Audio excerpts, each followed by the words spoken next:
called Trust Me, Good Man? Perhaps you bought diet pills on the internet that made you frightened to cough. Or maybe your exotic mail-order bride turned out to be a Ukrainian pig farmer called Igor. When the con is on, you need a man who's on it. Listen to the Radio Hustle with scam-busting supremo Alexis Conran and get the inside track on all the latest swindles, schemes, tricks and traps the fraudsters are using to get their hands on your cash. Get tipped off, not ripped off. The Radio Hustle with Alexis Conran, enemy of the con man. Saturday afternoon from 1 on Talk Radio.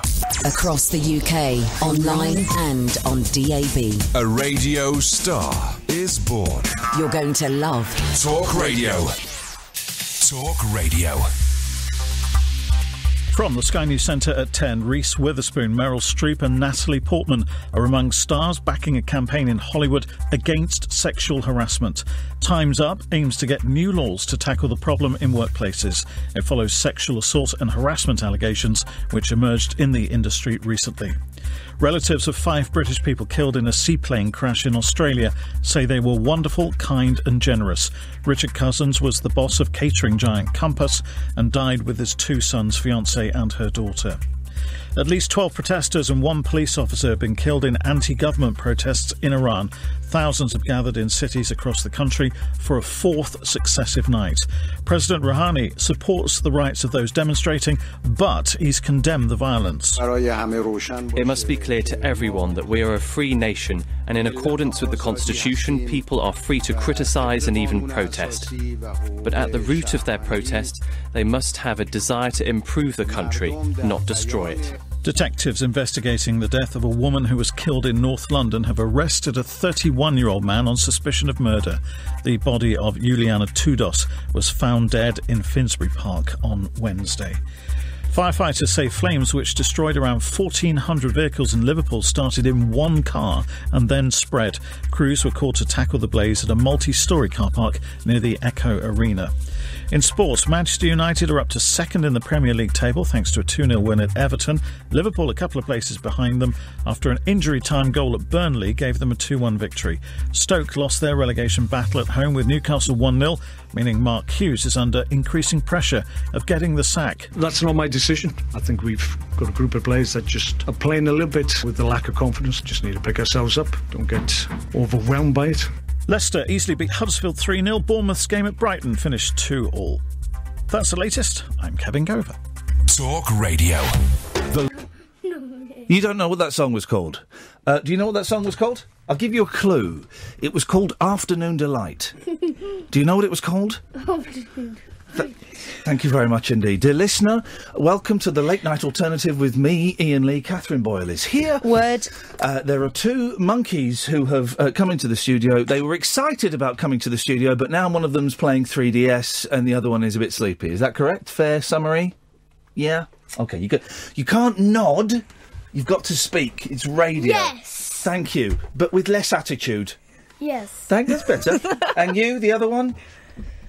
Thank you very much indeed. Put your headphones on because we've got a phone call. You guys have got some questions as well. Good evening, Jack. Hello. Hey, Jack. How you doing? How you doing, Ian? You all right? Very, very well, thank you. Great. I've got a little story for you. Okay. Is it child friendly? As we have. Yes, how old are you guys? Remind me. Always child. 5, 7. 5. They're 57 years old. What are you doing there? 5. Don't do that. 5. You said 57. No, I said 5. Well, just how old are you? 5. 7. So you're 57? No, 5. Well, why are you saying 5 and 7 then? I'm 5 and he's 7. All right, let's do the attitude, all right? All right. Not you, Jack. No, how old are you, by the way? Yes, Jack, how old are you? 15. Yes, go on. Okay, so I've got a cousin, and he's not by blood, but sort of by marriage. Yes. And his name's Kamal. He's Turkish, right? Yes. And he used to live in England, but he's gone back to Turkey now. He's doing some farming. I'm busy. I'm talking to Jack. Yeah, but how did you make the thing go down? You just put it down like that. You want it upside down? Yeah. Right, hang a second, Jack. He's unhooked it. I've got to turn the microphone around for a child. Hang on a second, dearie me. Anyone would think we were a professional broadcasting organisation. He just wants it the way you've got it. Of course he does, because I'm a cool kind of guy. And hang on a minute, then we turn it round like. There's a sticker, yeah. There we go. That's. Oh, dear me. That's it. And then you talk into it like that. So I do apologise, Jack. They won't be here for we couldn't get childcare this evening. That's why. Anyway, go on. It's all right. I know the struggle. Yes. With many children. Yes. Anyway, so this cousin I've got in Turkey, right? He's significantly older than me. He's sort of in his sort of late 40s, 50s. Yes. And he's gone a bit strange.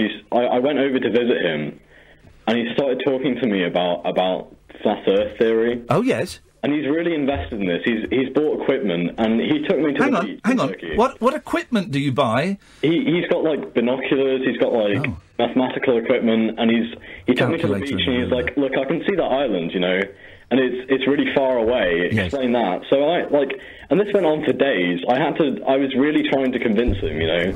And all of my family are a bit concerned about it because he's really sort of gone into this. But yes, I just couldn't. He'd just throw me off every time with another weird question, which I didn't really know how to answer. I mean, I'm not into the sciences myself. No, so he's really invested in this. So I keep talking to him, and I would stop talking to him. No, he's a great guy though. I love him. Well, he's an idiot. Great, but he's just. Your cousin. Your cousin is an idiot. I don't know. He's quite clever. He's had some good jobs, you know. He's got it up there. I think. No, he's not. He's an idiot. First of all, Jack. Shall I put my cards on the table? Okay. I don't believe a word of what you've said to me. But let's indulge this fantasy. Your cousin, in inverted commas, this bloke you've made up, is an idiot. Well, I haven't made him up. But anyway, well, you have. I don't. Jack. I don't believe. Jack. I don't believe a word of what you've told me. And trust me. Why? Because I'll ring him up. I'll get him on the show. That's great. I have got the best bullshine detector in the industry. And it went off as soon as you, like, 3 words into your phone call, it went off. So I'm not buying it on any level. Oh, Ian. Yeah. He's got some strange theories around flat Earth. Like, he believes there's an infinite plane, right? Yeah. So the world is just one infinite flat object, and the actual entrance to the rest of it is in the Antarctic, but NASA won't let anyone in there. What are you doing? Why are you doing that? He's got some strange ideas. Talking to Jack about his pretend cousin. What are you doing? Not pretend. Hang on a minute. He's a real man. I'm having a conversation with someone who's far more honest than you. What are you doing, young man? Well, stop doing it. Are you being naughty? Do you want me to send you to the corner of the studio without any supper? No. Good. We've had supper anyway, haven't we? We have had supper, haven't we? Delicious. Well, Jack, I don't believe a word of it, but thanks for calling. There we go. What that was, guys, was someone phoning up, trying to get one over on me and lying to me. How did you know his name? Because it comes up on my screen. Oh. If you're going to talk, you need to talk into that, and you need to talk into that. Wait, okay. No, what's... Yes, you can. Do you want to come and sit round here with me? All right, come and sit with me. I'll tell you what. Come and sit with me, and we'll talk to my friend, this next guy called Alan. Where are my headphones? Yeah. Called who?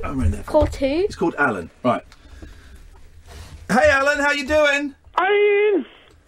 Do you want to say hello to Alan? Hello. Hello, who's that? Come on. Oh! It's off. There we go. Right. Okay, Alan, what have you got for us? Well, we're ringing to say welcome to 2018. Thank you. Thanks for, you are. Imagine if people travelled through time, right, to the future, and the first person they were greeted by was Alan Caddick. Imagine that. Wouldn't that be terrifying? Well, yes. It's the world we live in, Ian. It really is, Alan. It really, really is. Yes. Well, thank you. 2018 so far. Well, it's been quite scandalous. We've discovered that Derek Griffiths isn't real. Oh, my God. Derek Griffiths is a figment of our imagination. It's been an imposter this whole time. Oh, my God. So, is this the curse that's talking? Is it the turkey talking? No, the curse. No. There's been a fictional person pretending to be Derek Griffiths on Twitter. Could you guys maybe just stop fighting for like 2 minutes? I don't know. Sorry. Who's fighting? What's happening? You need the toilet. What do you need? No, you're annoying him, and he's hitting you, and I'm. Well, you're annoying me. I'm sorry, Alan. We couldn't get the childcare. I was going to say, let Auntie Kath do babysitting duties. No, Auntie I Kath was like is a throwing some trained biscuits at them, but Come here. but they're not taking. Okay, all right. Let's get this microphone up. Let's get all the microphones up. Let's leave all the microphones up. There we go. So it's a fake Derek Griffiths on Twitter.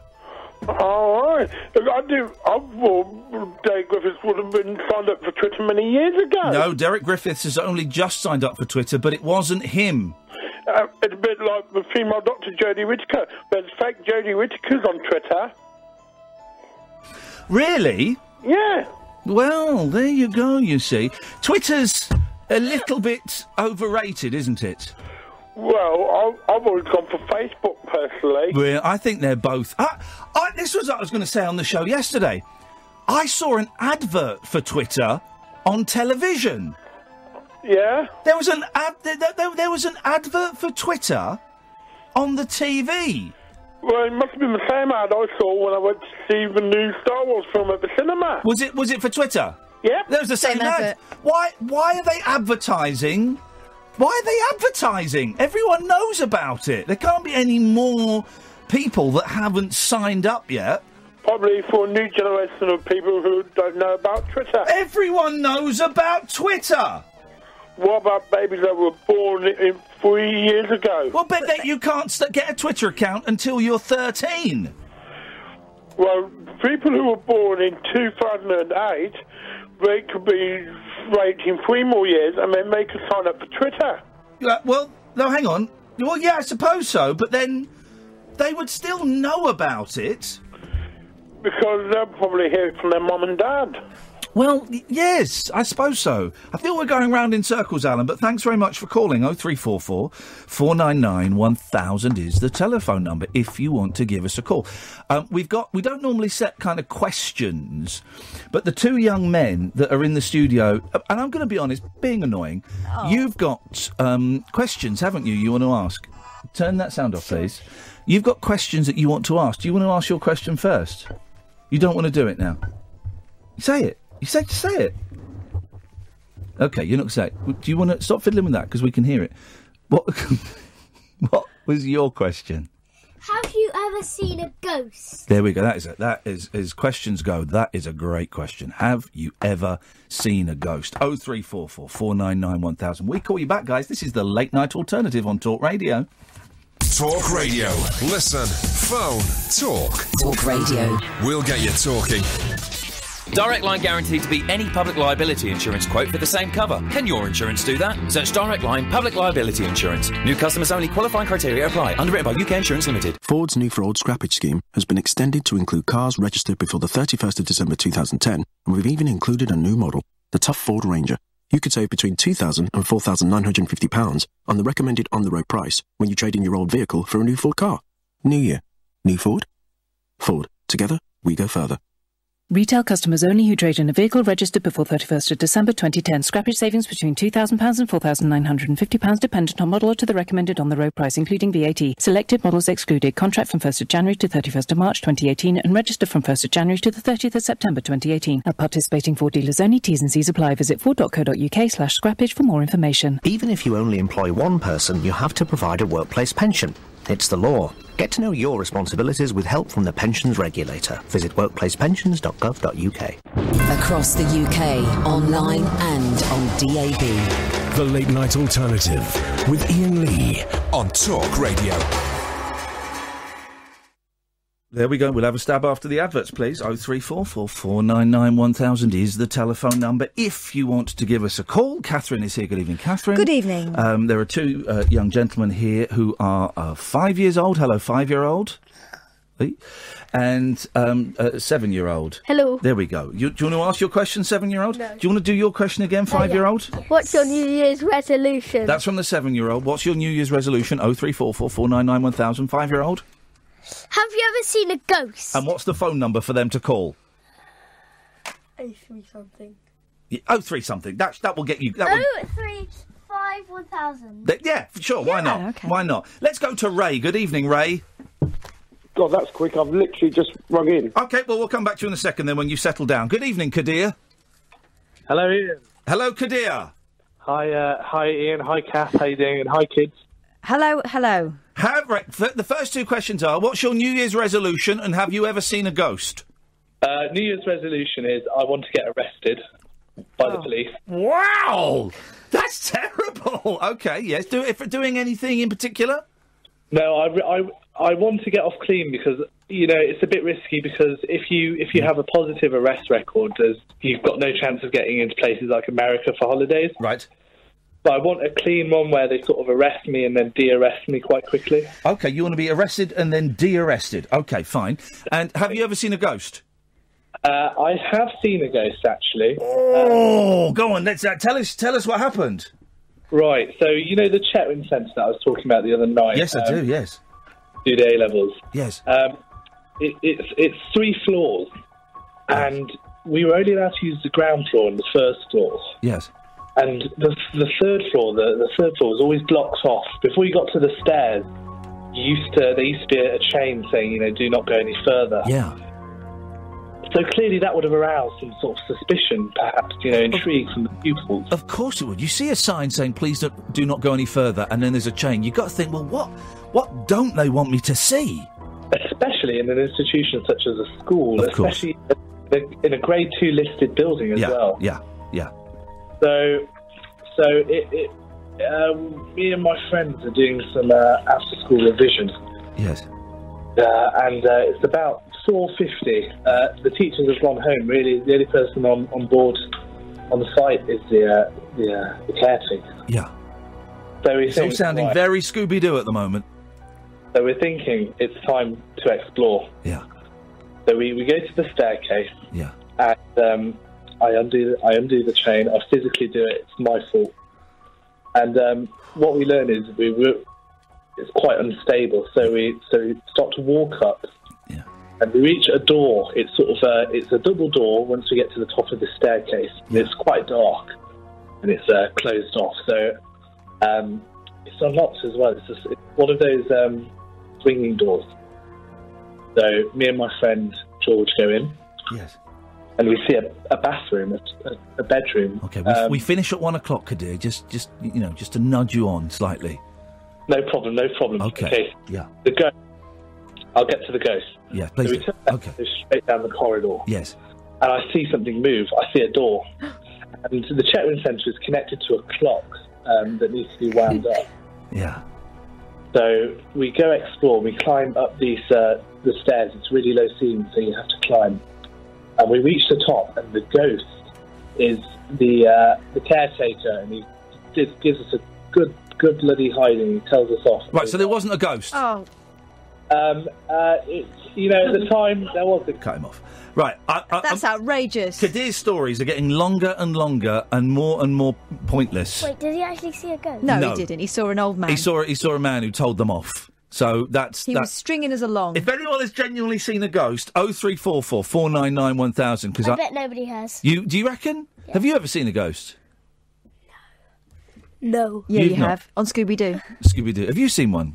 Okay, don't grab that. Yeah, in real life? No. You haven't. Do you believe in ghosts? Yes. Do you? Yes. Have any of your friends seen a ghost? No. I haven't. I have had nightmares of ghosts. You've had nightmares of ghosts. What happens in your nightmares? They're like zombies. Yeah. Like they try to catch me and drag me in your room. Wow, that's terrifying. Freud would have a field day. You know that me and your mummy have seen an actual UFO once. A ghost? Not a ghost, a flying saucer of an alien, what we think was an alien spaceship. That is true. I believe in aliens. Yeah, I believe in aliens. This is true. Me and your mum, years ago, before you were born, and I think before you were born, I think so. Yeah, I think it was before you were born. And we used to live in a flat in London, and we were stood on the balcony, and it was a really clear summer's evening. It was about 5 o'clock in the evening. It was bright, and we stood on the balcony. I'll never forget this. Ask your mum on the way home. And I said to her, wouldn't it be funny if the sky was so clear? I said, wouldn't it be funny if we saw a UFO, an unidentified flying object, go past? And she said, yes, it would. And about 30 seconds later... I bet it was just made of wood and somebody carved it and then they somehow made it fly. No. Oh, listen to this then. You explain... Did aliens come out? No, I didn't see any aliens come out. But listen to this. It would be cool to do that. Wouldn't it? But listen to this, though, right? So 30 seconds after I said that, this bright light started moving across the sky. And that is creepy. That is creepy. And I tapped your mummy and said, oh, my goodness, look at that. She went, what? And I said, that light. And she went, oh, wow. And this bright light moved in a straight line. I would be so frightened if I was on the ground and I saw it. Why if you were on the ground? Because it could land on there. Okay. Well, we didn't. We were in the flat. We were on the balcony of the flat. It wouldn't have landed on there, and it went zooming straight across the sky. And it was early evening. It was 5 o'clock. It wasn't a shooting star. It wasn't an aeroplane. It wasn't a helicopter. Sorry. A helicopter. A helicopter. Yeah. It wasn't a helicopter. No helicopter. It wasn't a helicopter either, or a helicopter. It wasn't a Chinese lantern. We do not know to this day. There's no such thing as a flying Chinese lantern. Yes, there are. Chinese lanterns fly. That's what they do. Yeah, but you hang them up to fly. No. But the Chinese lanterns, they're the things where you light a fire underneath it and then they float up into the sky. Like hot air balloons. Yeah, like little mini ones. Do you remember? Because we went to. Remember years ago? You might not remember. It was Arthur's birthday, and his dad lit one in the back garden, and it went into next door's garden and started burning their fence down. Oh no! Do you remember that? Oh, that happened, man. That actually happened. He had to climb. Were you there? I was there. He had to climb over the fence to put the fire out, but in doing so, he then broke a massive chunk of his fence trying to get over to their fence. So Chinese lanterns are real. That is a definite fact. Let's see if Ray's ready now. No, Ray's not ready now. He's. I don't know. Wait, Danny. Instead of ghosts, can I say aliens? Yeah, sure. Go on then. Are they other people on right now? Yeah, there are people waiting to talk to us, but then the others will call in. Say it in there. Ask Say the it into the question. microphone. Wait. What was it? Have you ever? Have you ever seen aliens? 0344 499 1000. This is great. And by the way, Howard Hughes, you better start watching your back, brother, because these guys are coming up fast. Let's go to Mike. Good evening, Mike. Good evening, Ian. Happy New Year to you all. Yeah, Happy New Year. I've just tuned in, actually. I'm tuning in rather late this evening, but just tuned in. Yes. And heard being asked about, have you ever seen a ghost? Have you ever seen a ghost? Have you ever seen an alien? Yes. Have you? Have you? Yes. Here we go. I believe to be, anyway. Here we go. We got a story. Let's get the spooky music. Let's go. Mike, tell us your spooky story. So, I would have been 9-10 years old at the time, I think, about 10 years old. Yeah. And it was in school time. It was about 3:30. Everybody's coming out of school. My junior school was also attached to the secondary school, and everybody used to go out the same gate. Yes. When we were all walking, so there's, you can imagine tens of dozens of kids all walking out, all different ages, and I saw a dog walking against the flow of people going out the gate. Yeah. This dog then proceeded, it was just walking in between everybody, but nobody was taking any notice of this dog at all, which is pretty odd for, kids. You'd think they'd be patting it and so on. Because you're nervous. Are you nervous of this story? Wow, this is great. Yeah, but it's creepy, though. Kath, make it even creepier. Turn the lights off. Turn the lights off. You ready? Can you handle this, guys? We're going to do this in the lights? No. That's it. That's it. You all right? Yeah. You okay? I thought do you want to hold my hand? Uh-huh. Okay, hold my hand. Okay, we're holding hands. Okay, where you go, Mike? So, this dog then proceeded. A chap walked out of the door. There was I found out the following year when I went to the secondary school. It was the metalwork block and the woodwork block, and these had really heavy fire doors on to the exit. A teacher came out the door. And the door shut behind him, and then I watched the dog proceed to walk through the solid door, the solid fire door. Didn't really, this was the middle of the day, it was daylight anyway. Yeah. Told people about it, nobody Do you want the light really on? believed me.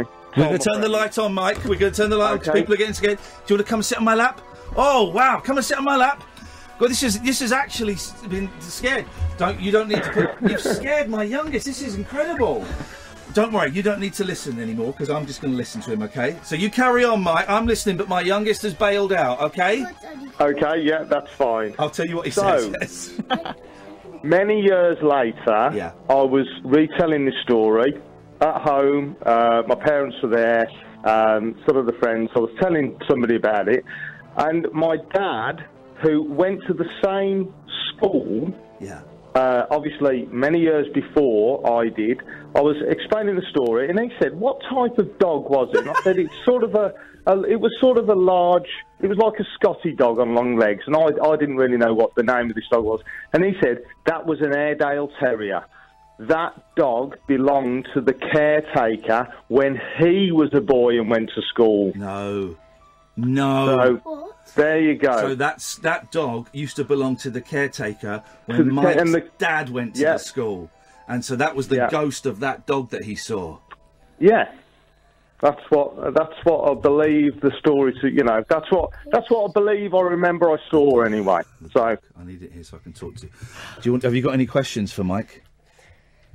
Do you want to ask him anything about that? What colour was its fur? Good question. What colour was its fur, Mike? It was sort of a sort of light brown and white sort of patch. They've got a tight sort of curly hair, Airedale Terriers, and they've got almost that beardy face. Wow. Sort of.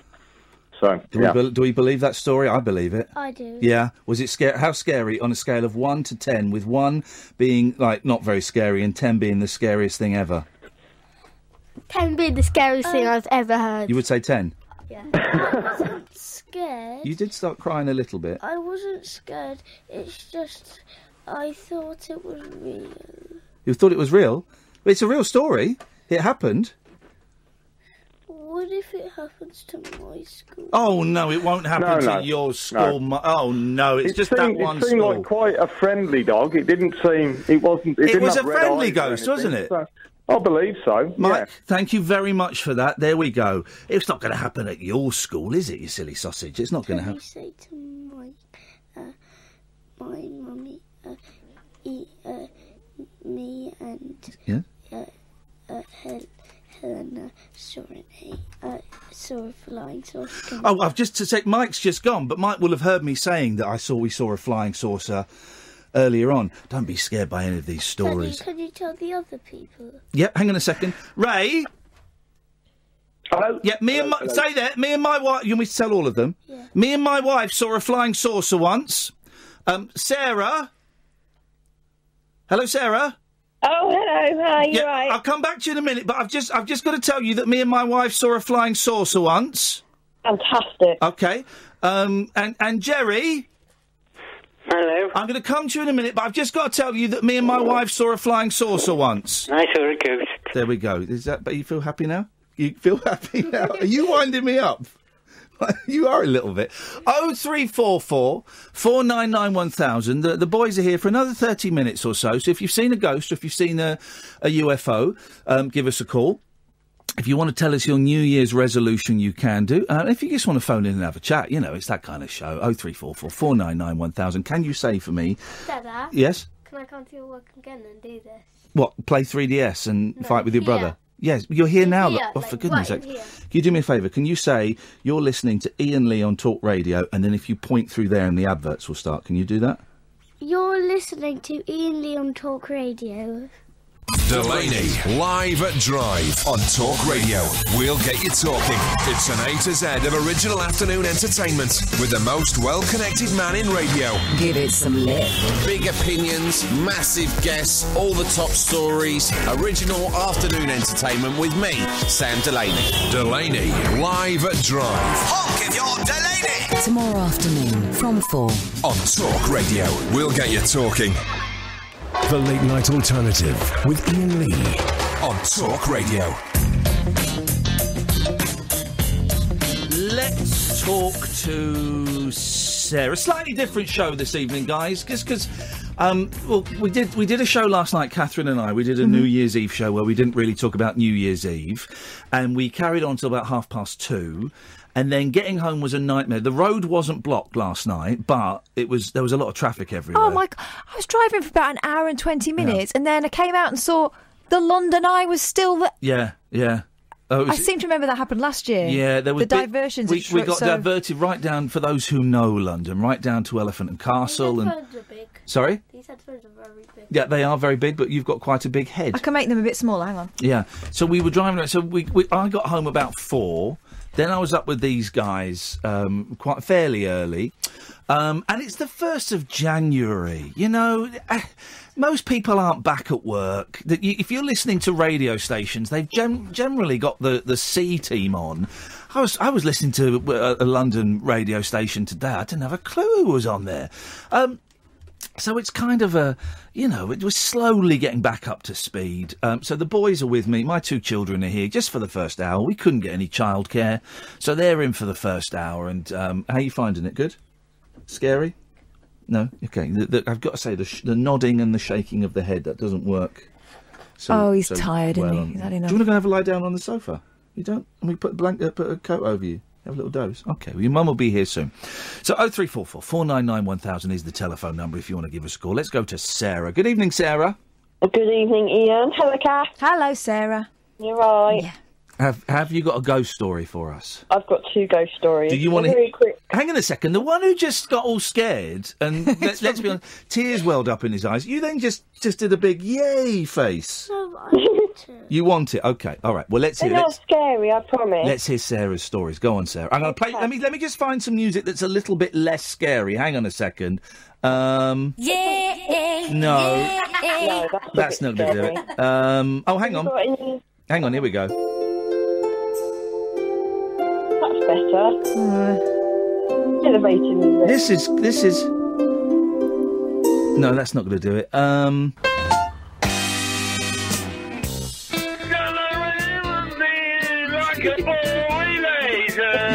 that's. Are people singing this? Yeah, well, singing. I use the term singing very loosely. Hang on a second. No. Oh, wow. For something that's not scary.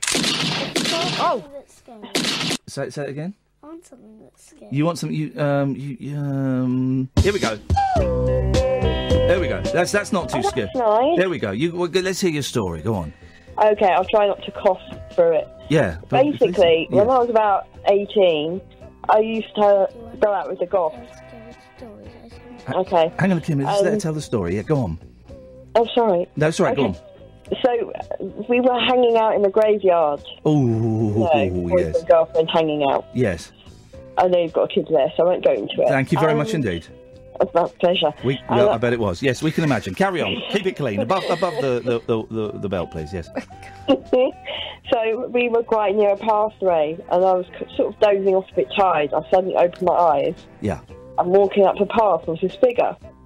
So I thought that's just like close my eyes again, open them, gone, completely gone. There's no way he could have gone where I couldn't have seen him.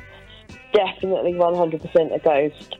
And what did he look like? It was just a grey human outline with, like, you know those caps that farmers wear? Yeah.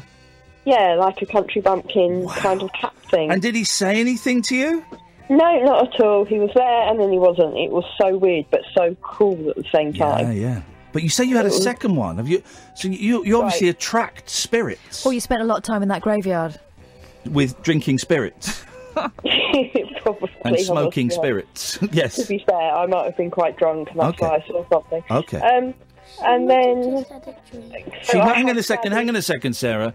The show Cynic is calling you out. Say that again, young man. You might have just had a dream. Yeah, you might have just had a dream. I might have done. I didn't think of that. He's destroyed your argument.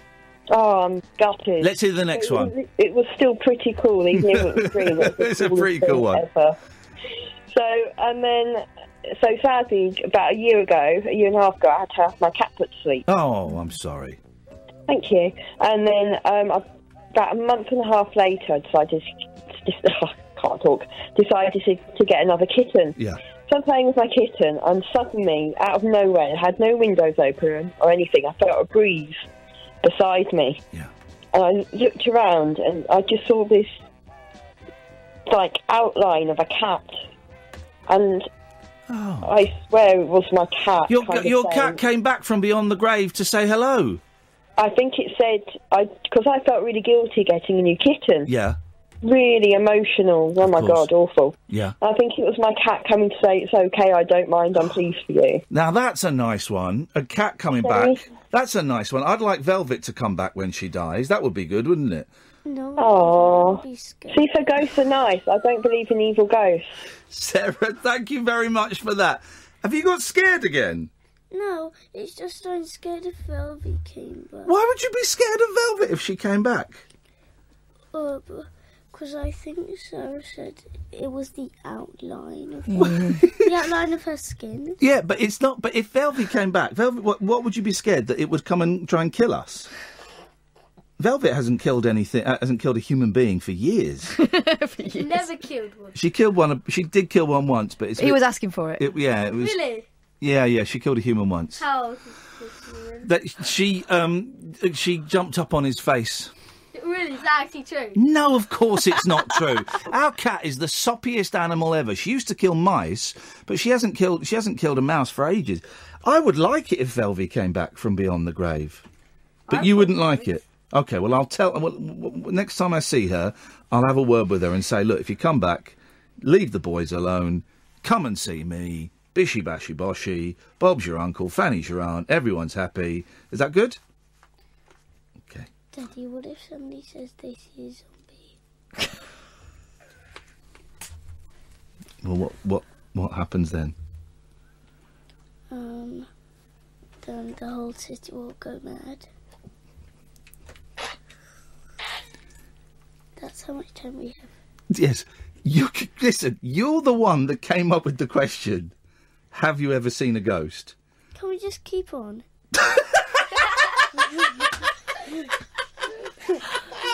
But, I mean, he's right to ask the question. He's right to ask the question. Shall we have another little break and then we'll speak to Morgan about ghosts, shall we? Yeah? But Alexander hasn't asked his question. He did, but yours is the one that's got everyone up in arms. This is the Late Night Alternative with me, Iain Lee, on Talk Radio. What's the number? Across the UK, online and on DAB. A new kind of talk radio. We'll get you talking. Hello, I'm Jeremy Clarkson. I'm Richard Hammond. And I'm James May. We're the hosts of The Grand Tour, and during the making of our forthcoming second season, I almost died. Oh my God! That's funny because during the making of our second season, I almost died too. Well, amazingly enough, I didn't almost die. Trust me, James, I am working on it. He is. I've seen the drawings. The Grand Tour, Season 2. Stream now on Amazon Prime Video. New episode every Friday. Your time is now, and every second counts. Register with the Open University today, and you'll soon see the difference. Pick up that pay rise before picking up your degree. Get that promotion before getting to graduation. Be your future self sooner with our career-boosting courses. Visit openuniversity.co.uk before time runs out. Registration closes 11th of January. The Open University. What's stopping you? Jerry! You've watched the cult TV show, you've seen the controversial opera, you've read the best-selling book, and you've drunk the intoxicating aftershave. Now, check out the Jerry Springer Radio Show, right here only on Talk Radio. Join me, Jerry Springer, live on tape from a coffee shop in Kentucky, and enjoy the very best after-hours conversation, recreation, and just a little caffeination. It's Tales, Tunes, and Tomfoolery on the Jerry Springer Radio Show, this Saturday from midnight, only on Talk Radio. We'll get you talking. Uncut after-hours conversation for the up-all-night generation. The Late Night Alternative with Iain Lee on Talk Radio. We'll get you talking. It's January the 1st, and I couldn't get childcare, so I've brought my children in, who will be 6 and 8 in a couple of weeks. Eldest, do you want to give out your question again? What's your New Year's resolution? And do you want to give out your question again, youngest? Have you ever seen a ghost or an alien? And eldest, what's the phone number, please? 03444991000. Can I point? You don't need to point yet. Can I point when we do? Can I point? You can point. You can point if you want, but it won't get anything. It won't do anything. Let's go to Morgan. Good evening, Morgan. Hip, hip, hip. Hip, hip, hip, Morgan. What have you got for us? All for starters, I just want to say that I've been a really big fan of you since the age of 12. Hey, nice one, mate. Thank you. It's quite humbling, actually, to talk to you. You sound a little bit older than 12. Oh, I'm now 16. There we go. Wow, you sound a bit older than 16 as well. God, everyone says that. Yeah, I bet. Blimey. Oh, well, listen, thank you, man. I'm glad you've been enjoying this nonsense. Yeah. Well, I'm actually going to call up to tell you about a ghost that I kind of saw. Okay, well, just to warn you that I've got one of the biggest ghost cynics sitting on my lap, and he may destroy your story. So as long as you're prepared for that, Morgan, I'm keen to hear it. I'm ready. Here we go. Go on, what you got? So one day randomly, when I was 9, my dad decided to take us to a graveyard. Yeah. I don't know why. Around about 9 o'clock at night. Yeah. And he started telling us a story about Bloody Mary. You probably heard of it before. Yes. How she used to burn people and stuff like that. Yes. And then he told us in the graveyard we were sitting with that she was buried there. Yeah. And then suddenly I felt a really sharp pain on my back. It was really random. So I started running out of the thing, and a motion sensor light come on, and at the bottom of that light was a black cat just looking at me. And that scared me really bad. So then I started running even more, and as I turned around, I just saw like a white thing just start moving. And it was just really random. I believe it was a ghost. Isn't this a plot of a film you're describing? Isn't it? Not at all. Is it not? So what did the white thing look like? Oh, it was like a... You ever... I don't know how to explain it. It was see-through, but it wasn't. Oh, yeah. So, like... Did it look like a person? Yeah. It was a really tall man. Hang on a second, what did you say? I told you there was a zombie in one of them. But I don't know if it was a zombie. Ask him if it was a zombie. Was it a zombie? I don't know, it could have been. Flippin'. Could have been a zombie. What do you reckon, Kimbo? Cool. Cool. It got a cool, Morgan. You got a cool. Were you scared? I was really scared. I was only 9. Yeah, I would be scared. I think I'd be scared. I started crying. Yeah. Oh, mate. Yeah. Flippin' heck. Have you seen any more ghosts? Have you ever seen aliens? See, I want to, but no, I haven't. Yeah. Well, you're only 16 this time. There's plenty of time, yeah. Well, there you go. There's plenty of time. Kim, you want to ask him anything? Pardon? You got to say it louder. Did you see a flying saucer? Who, me or him? Did you say to him you saw? No, here's the thing. Everything we're saying on now is going out on the radio, so they will have heard. There'll be people. It's not just the people on the phones that can hear us. It's everybody who's listening to the show on the radio.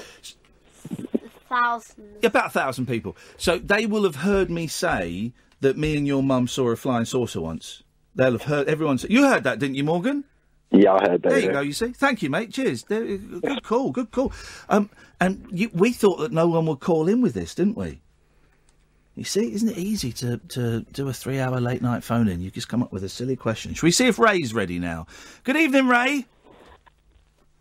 He's still not quite there. Let's go to Jerry, my mate Jerry. Hello, Jerry. Hello, I've seen a ghost. I haven't seen one.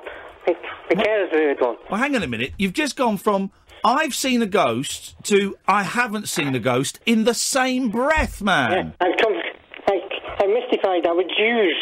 I found out Jews. They couldn't explain it. So your carer heard a ghost? No, female carers could hear the ghost, but I couldn't. He was imitating my voice. Everything from people being in the corridor in the mail place. Mrs. Jerry heard it all the time. So hang on, the women could... female carers could hear it. Yeah. Male carers couldn't. And they could hear a ghost impersonating you? Yeah. Flippin' heck. I hardly dare ask what it was saying. They just make sarcasm. I don't know what you're saying, but they just came in and said, what did you say? I said nothing. So the spookiest occasion was, they're in the corridor, 2 carers, and the voice come in between them. Wow.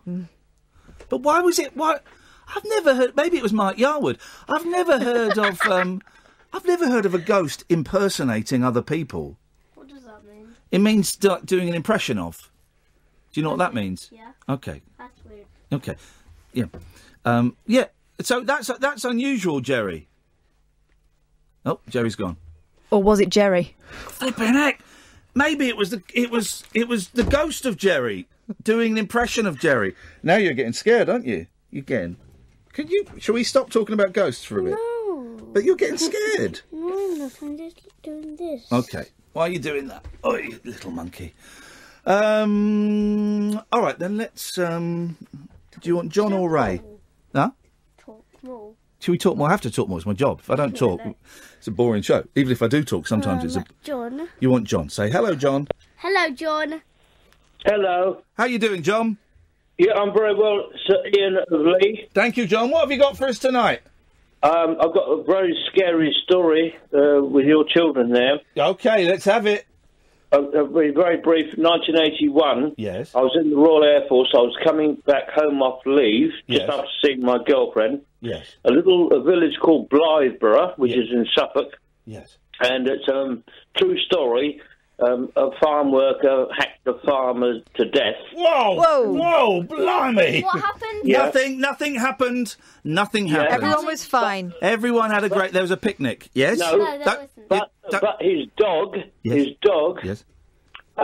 Remained a ghost in this outbuilding, which is still all overgrown today. Yes. Anyway, I was riding up there on my motorcycle. I had a brand new Moto Guzzi 850 Le Mans. Oh, beautiful! What colour, mate? Blue and white. Oh, classic. Because I'm a tractor boy through and through. Yes. Anyway, tractor boy. Ipswich Town supporter. Yeah. Right. Okay. Right. Yeah. Blue and white. Anyway, I was coming to Blytheborough and it just all the electrics died. Everything. The engine just died. I pulled up this lay-by and I could see this dog. It looked more like a Black Panther in front of me. Yes. And my blood ran cold. I knocked on the door of this lady's house, and I told them what happened, what I saw. She put me up for the night. It's a brand new motorcycle. Yeah. And anyway, in the morning, the RAC came around, the motorcycle guy, and he said, no, the fact you're still alive means you're not, because the dog is now looking for any relative of the farm worker that killed his master. And the fact you're still alive means that you're not a relative. Anyway... Hang on, John. We've got an important question. What was that? Has the lady outside, can she hear what the people are saying? Yeah, she can hear everything that's going on. She can even hear you asking that question. What was that, Ian? So there's nothing, John. Just explaining the technicalities of radio. Well, hang on. Just so it was the master, the ghost, the dogs... the victim's dog. Dogs came back to haunt his motorbike. No, but basically he was looking for any relatives of the farm worker that killed his master. Oh, to get revenge? Yes. Flipping heck. And it's a legend that goes on today. And so when I parked my motorcycle up in this little lay-by, yeah, and these people are very nice, elderly couple. They put me up for the night because I was in such a state. I was shaking. Yeah. You know, I was, and they put me up for the night. And the next morning, the RSE turned up, and I said, "Look, I've got no electrics, nothing." Yeah. You put the key in the ignition, and the bike started first flick. So, can ghosts affect motorbikes then? They can affect anything, mate. Wow, flipping heck. That dog wanted to catch anyone that goes down that road. It was a shortcut. Yeah. It was coming off the A12 from Blytheborough, going through to Wettleton and then to my hometown, Leiston. Yeah. So it was a shortcut, and that dog was determined to, if you like, see who they are. Yeah. And the legend's been going for over 100 years. Wow. John, thank you very much indeed. I was asked a very important question there. The question was, what does affect mean? It means, I don't know, how do you define the word effect? It's if you do something that changes... So, if I tell a spooky story, the effect it has on you is it makes you a bit scared and excited. Can I ask a question, guys? Who's farting? You. I'm not farting. Someone's passing air through poo. It's not me. Someone is totally sat here cutting the cheese. Which one of you guys is it? Is it you? Because I can smell something. It's really not me. It's you. It's you. Okay, right. Well, okay, listen. Should we really take dark. one more story, and then we're going to go to the news, and then when the news is on, I'm going to send you out into the street, and your mum will probably be here in about another hour, so you can wait for her outside. Is that okay, guys? You got your coats? You got your Nintendo? And you can blow off as much as you like. Yeah? How about that? actually, yeah, Okay, so we'll do that. We'll speak to Amanda. We'll get the news. While the news is on, you guys can just But go... what if the dog or the cat comes? The ghost? Yeah. Well, then you're in trouble, aren't you? Let's go to... He's joking. Mummy's downstairs. Really? Yeah, she's downstairs. Now? Yeah. Like, literally. Yeah. But I'm not... I don't know if you noticed, I'm a little bit busy doing a radio show. I know. So you'll have to wait 5 minutes before you go and see your favourite parent. Is that okay? No, you're my favourite. Yeah! Who's your favourite? I don't know. Say me, mate. Both of you. Come on, but who's your favourite? Both of If you had to pick one. You're the smelliest. Oh, that's true. I'll take that. I'm going to take that. That's something. Good evening, Amanda. Hello, good evening. Hi. Good evening, Amanda. Have you got a story that's going to make my children not fall asleep tonight? Oh, that's cheeky. Isn't it? I almost wasn't going to phone in, but I do have a ghost story, so I decided I would phone. Hasn't Amanda got a lovely voice? It's a Scottish accent. It's good, isn't it? I'm looking for a job as a bedtime story narrator. Let's see how it goes. Hey, do you want to do your Scottish accent? Get nice and close to the microphone. I'm from Scotland and I'm the Loch Ness Monster. That's not bad, is it? That's not bad, Amanda. Good on you. That's brilliant. That's good, that. Go on then, what's your story? Okay, so I was spending the first night with a friend some years back, and I didn't see the ghost initially. I felt it. I felt a coldness, and I felt something at the side of me, not where the person was, at the other side of me, which prompted me to open my eyes, turn round, and look. And there was an elderly lady with long grey hair, and she wasn't standing at the side of the bed. She was more kind of, I wouldn't say she was hovering, but she was kind of, I don't know, it was weird. It was almost as if she was sitting, but she was kind of hovering. And she smiled at me. When I turned around, she actually smiled at me. Wow. And I was frightened, I really was frightened. And then I tried to tell myself I was imagining it. Yeah. And I woke the other person up and they couldn't see anything. Then about a week later, this person told me that they did see the wee lady. And what we did was we tried then to find out who lived in the flat before my friend had moved in there. It was a dead woman. And it was a wee old lady. She was only something like 5'4", they said, and this wee lady, and she was tiny, and when she died, she'd been really sick in her house for years, and she hadn't had her hair cut, and her hair was long and grey when she died. That was, Oh, what do you reckon, Kay? Do you reckon that's a good one? Do you think it was a real ghost? Yes. It was. I saw her. She was real. It's getting... Dada, Yes? can you hear me? Yes. Yes, I can hear you. You just stood there, dude. I know. Can you hear me from the microphone? Yes, I can. Yeah, can we explain how radio works when we're not on air? Can we do that bit? Get on with it.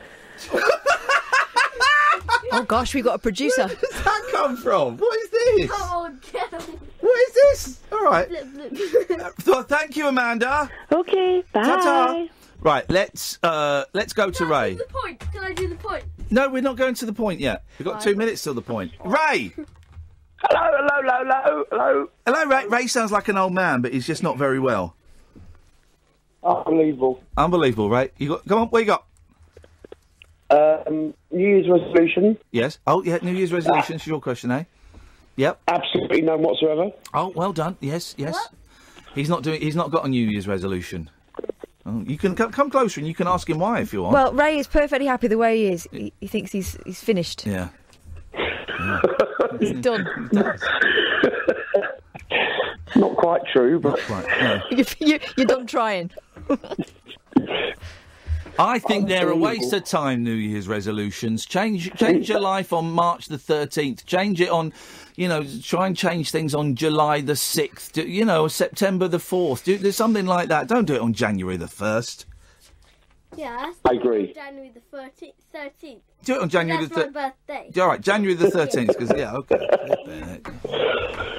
Dear, we must try harder to find a babysitter next time. Anything else, Ray?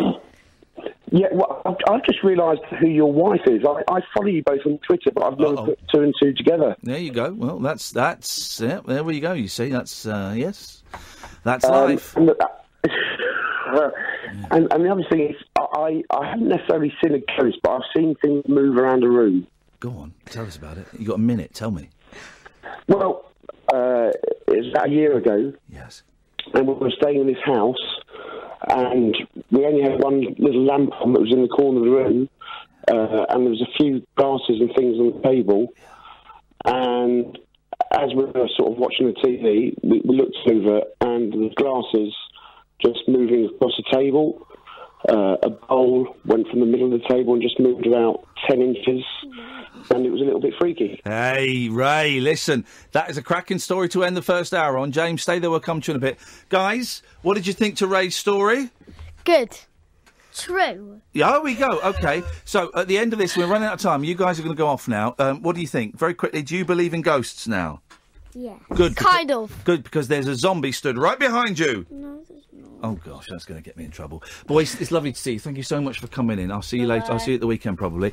I'm Iain Lee. This is Talk Radio. Point. Talk Radio. Join the Talk Nation. Pick up your phone and Talk Radio. We'll get you talking.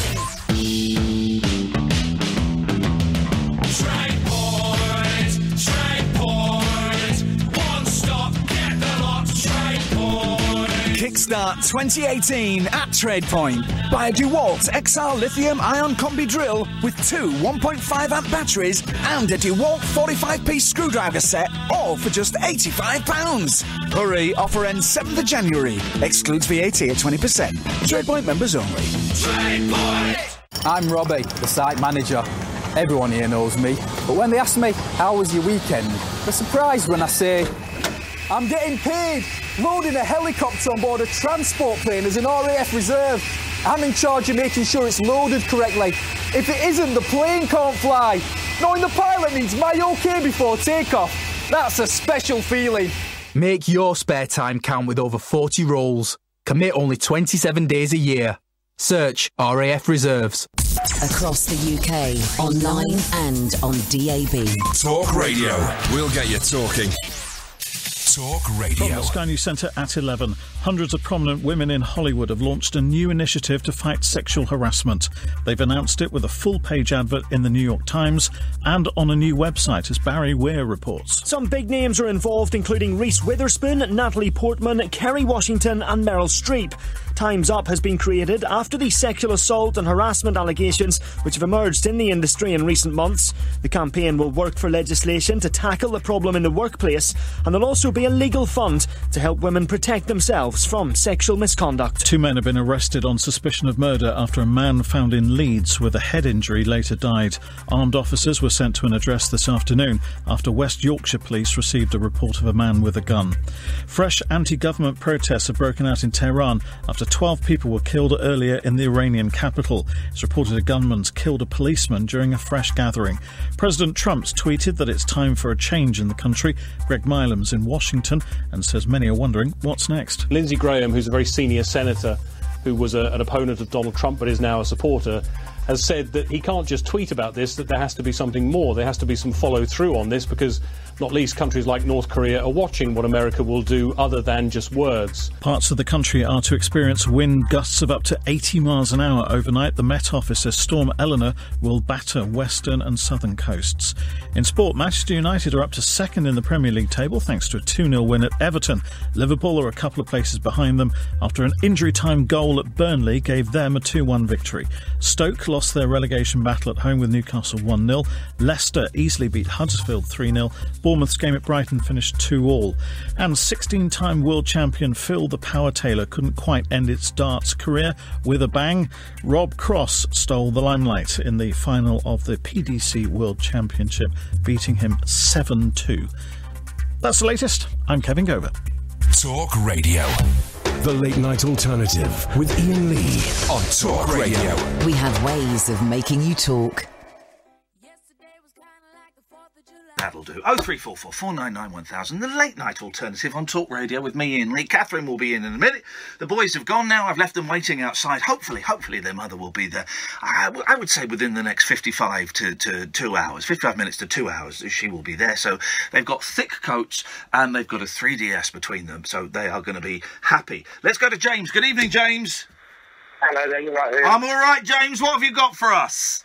Well, I was hoping the kids would have been here for this story, but mate, I am in so much trouble. I tell you why, because my youngest, he was virtually in tears when I handed him over to his mother, and he's going, and someone phoned in to say that their cat came back from the grave and said hello, and it didn't have any skin. I'm thinking that's not what happened. It was a nice, comforting story. And anyway, I'm in really, really big trouble. My wife looked at me as if to say, what the hell have you done? You've had them for one day and you've done this. Well, maybe it's a good idea that they're not here for this one then. Yeah, good. I think it is a good idea. Go on, what you got? Yeah.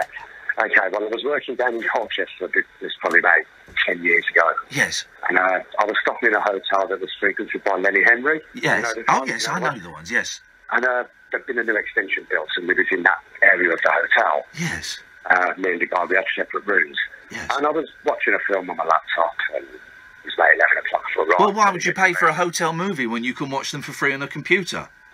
Exactly. So I thought, better get to sleep. Yes. Turn the lights off. About 20 minutes in, felt a bit uncomfortable in the room, so I've looked at the end of the bed. Yes. And there's a girl in hotel uniform. Yes. Folding bed sheets. Uh-oh. I've flicked the light on above my head. Yeah. It's gone. Yeah.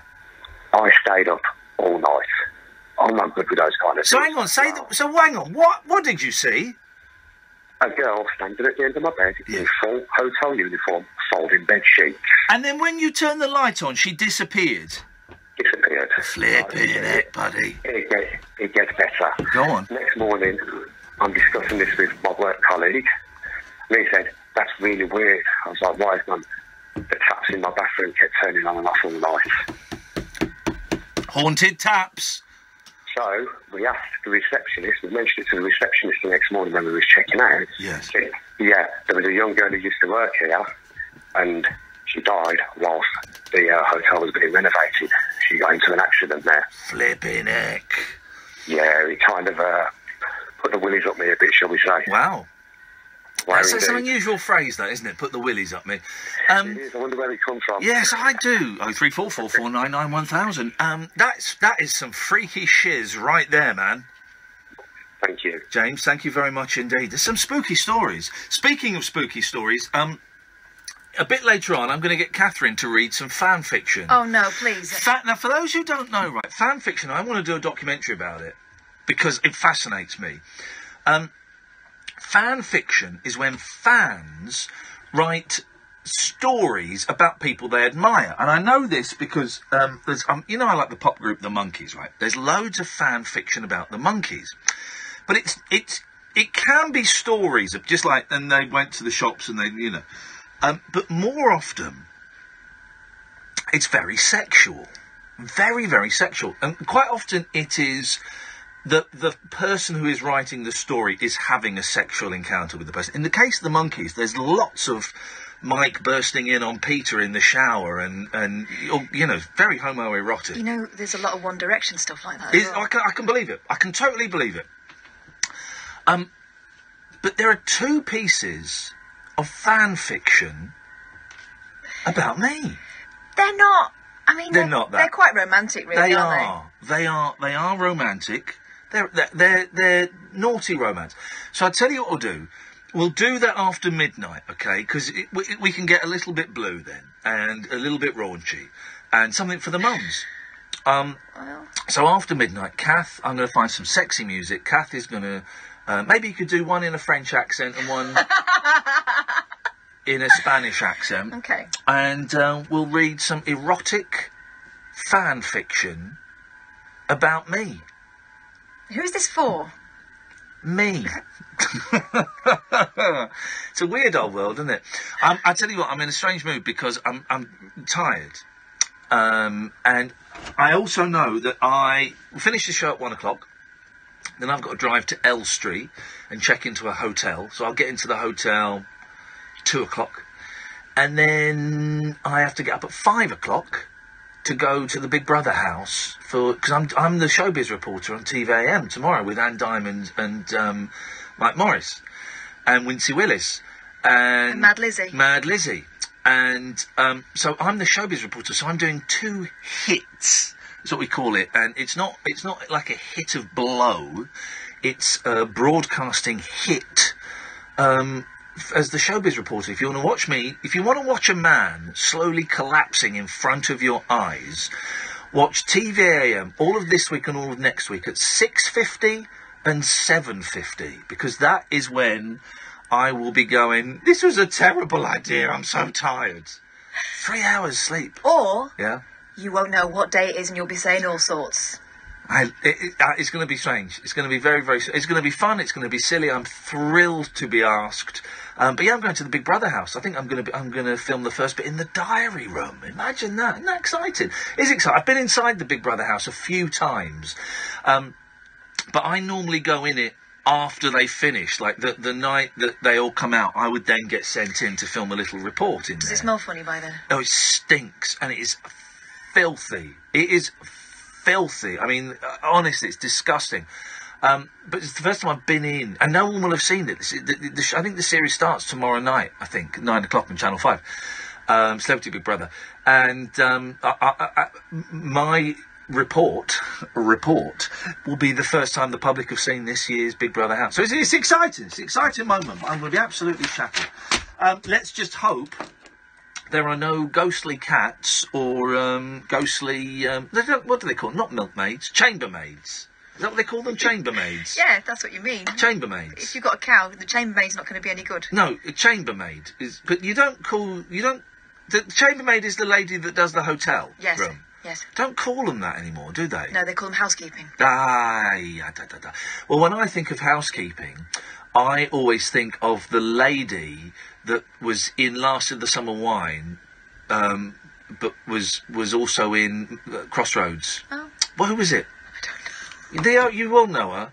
Miss Cath... No, not Miss Cathcart. No, you're thinking Heidi High now. Yeah. He was always going on about her stockings in... Last of the Summer Wine. Nora Batty. Nora Batty. But Nora Batty, more famously, was in Crossroads Motel. Was she? I don't know who she was, what her name was. Anyway, there's a fun quiz question. 0344 499 1000 is the telephone number. This is the late night alternative on Talk Radio with me, Iain Lee, her Catherine Boyle. Talk Radio. Dial up. Some dial up. Talk Radio. We'll get you talking. So, you're all ready to go. Right. Can you let me out, please? Did you just hear that? Oh, don't worry, that's just Steve. Hello, Periscopers. We've got about 370 of you. That's interesting. Bless it. Hello. Because we know every nut and cranny on a Nissan, you get even greater peace of mind. So visit Nissan's used car event from the 27th of December to the 15th of January, where you could drive away a used 66-plate Duke from £10,980. Subject to availability at participating dealers. Google Nissan Cared For to find your nearest dealer. At Argos, our up-to-half-price sale and £50 million clearance continue. Shop our amazing offers across tech, home, toys and more. Get a great deal faster with fast-track same-day delivery. Go Argos. Selected lines, conditions apply while stocks last. Delivery conditions apply. Order by 6 p.m. 90% UK coverage. Lewis C. Humphreys is apparently the person behind the Derek Griffiths fake account. Is the thought of doing your tax return pecking away at you? The longer you leave it, the worse it gets. Don't keep ducking it. Do it by the 31st of January at gov.uk/self-assessment. And don't forget to pay what you owe. The Late Night Alternative with Ian Lee on Talk Radio. We'll get you talking. I am fascinated. We found out yesterday that the Derek Griffiths Twitter feed was fraudulent, had a blue tick. And I use the word fraudulent deliberately because apparently it wasn't him, but it has been alleged. Well, I've seen several people saying it that it was being used to make money. I've had one comedian privately message me saying the person pretending to be Derek Griffiths had been asking him and badgering him for lots of signed things that he could auction for, in inverted commas, charity. And I've seen a few people saying that they had gone on to eBay and had paid for lunches with this Derek Griffiths. And I'm finding it fascinating, right? And he had a blue tick and everything. And he obviously fooled a lot of people. And I've tweeted him, you've tweeted him, Kath. Yeah. I know Danny Baker has tweeted, a lot of people have tweeted him. And I've had several people now. I'm not going to say the name. You've seen it. I said it on Periscope. I've tweeted the person, but I'm not going to say it on the radio. I've had several people mention the same name, including the comedian that DM'd me. A couple of other people have mentioned the same name. And I've gone to this person's Twitter feed, and it's locked. And I'm fascinated. It's a picture of a young person. It's a picture of a person who looks like it's 23, 24. Now, I don't know if that person is connected with it. The name has come up, as I say, several times, and the comedian who was asked to donate autograph stuff said he was told to send it to a person with that name. And I'm fascinated. And I think my project tomorrow is going to be to try and speak to this person. I've just sent them a little tweet saying there's a lot of rumours about you flying around. Would love to clear things up. Going to have a little look on. I'm just going to have an afternoon. Maybe you can have a little look as well, Kath. See if you can find it on Facebook and see if you can find out anything about this person. And just see if we can get him on for a chat, because I'd love to have a little chat with him and find out, A, if he's anything to do with it. If he's not, how did it come he's got kind of mixed up in it, and what we can find out. Fascinating, isn't it? Absolutely fascinating. Absolutely fascinating. 0344 499 1000 is the phone number. Let's go to Harry. Evening, Harry. Hi, Harry. Hi. No, you're Ian. Sorry. Thanks very much indeed. You've got to do better than that, son. Let's go to, if you're going to use a fake name, at least remember the name. At least learn what your fake name is, okay? Lewis. Hello. What you got for us, Lewis? Last night I was talking to you about this guy. Long story short, his account has now been deleted. Okay, if you say so. Yeah, I think it's sorted now. Isn't that interesting? That got sorted quickly, didn't it? Yeah, I think he got scared and ran away. Can I tell you what I think? Okay, sure. I don't believe it. Yeah, I told my dad like a couple of days before I phoned you, and he didn't believe it. Oh, because you told me you hadn't told your parents. Oh, did I? I must have been that tired, but I did actually. Yeah, I don't believe the story. If I'm completely honest, Lewis, and I hope I'm not doing you a disservice, I don't believe the story. Yeah, so what's this thing from it with Twitter? Because it sounds kind of similar to what I've gone through. Right, I don't know if you're hearing what I'm saying. I don't believe the story. Yeah. What is? Oh, you think I faked it? I think maybe you vividly imagined it. I'd messaged him when I was on home to you guys to say that I was going to do that. Okay. And he tuned in. And that's how I was able to hear it all. Okay. I still don't believe it. Yeah. I've actually got off the phone about something else today. Yeah, I bet you have. Go on. And I believe it even less now because you've kind of put up the flimsiest, paper thin. It didn't happen, did it, Lewis? No, it didn't really. Right. Maybe. Why did you make it up? I didn't make it up. It did happen, but maybe I twisted some of the facts a little bit. Why did... What? Okay, I'll ask the question again then. Why did you make any of it up? I don't know, to be honest. I was actually on to play Uno with you, but you said you didn't have it. I shot it before I got on the phone with you last night. Wait, listen, here's the thing, right? You can phone up about any old thing. And if you want to phone up and talk a load of, made-up stuff, then that's fine. But I think the show works better when it's fueled by honesty. And when I come on this show, I'm really, really honest. And I can't think the last time I told a lie on this show. And it just intrigues me as to why you would feel the need to do that. I just panicked because you said you didn't have Uno, that's all. So because I didn't have Uno, you made up a story about a predatory, mysterious person online. I didn't make it up, more as I twisted who he was and everything. Something similar happened, but not the exact same. I'd like to get on to talk about something else tonight. I bet you would. Go on. Right. I spent the day playing video games with my 7-year-old cousin. And I know that you've got kids about the same age. It was really fun. We played Minecraft together. But now, here's the thing, right? Here's the thing, and this is my failing as a human being. Now I don't believe anything you're telling me. And I know you say, well, this is true, but because the kind of first point of contact that we've had was untrue, and you say that you've just twisted an existing story. I kind of think the whole thing was made up. If I'm being completely honest with you, Lewis, I think that the whole thing was made up. I'm now finding it really difficult to believe that you played Minecraft with your 7-year-old cousin. But that happened today. That's true. That's the truth. I can't stress that enough. Last night might have been lies, but tonight's the truth. Oh, okay. Yeah, I'm sorry about that. I'm really apologise. Well, listen, you don't need to apologise. I appreciate the apology, and I'm not saying this to make you feel bad. I hope you don't think I'm hectoring you or bullying you in any way, because that's not what I'm doing. I'm just being honest and being straight and saying that I now find it difficult to believe what you're saying. But let's hear your story. Let's hear about you playing Minecraft.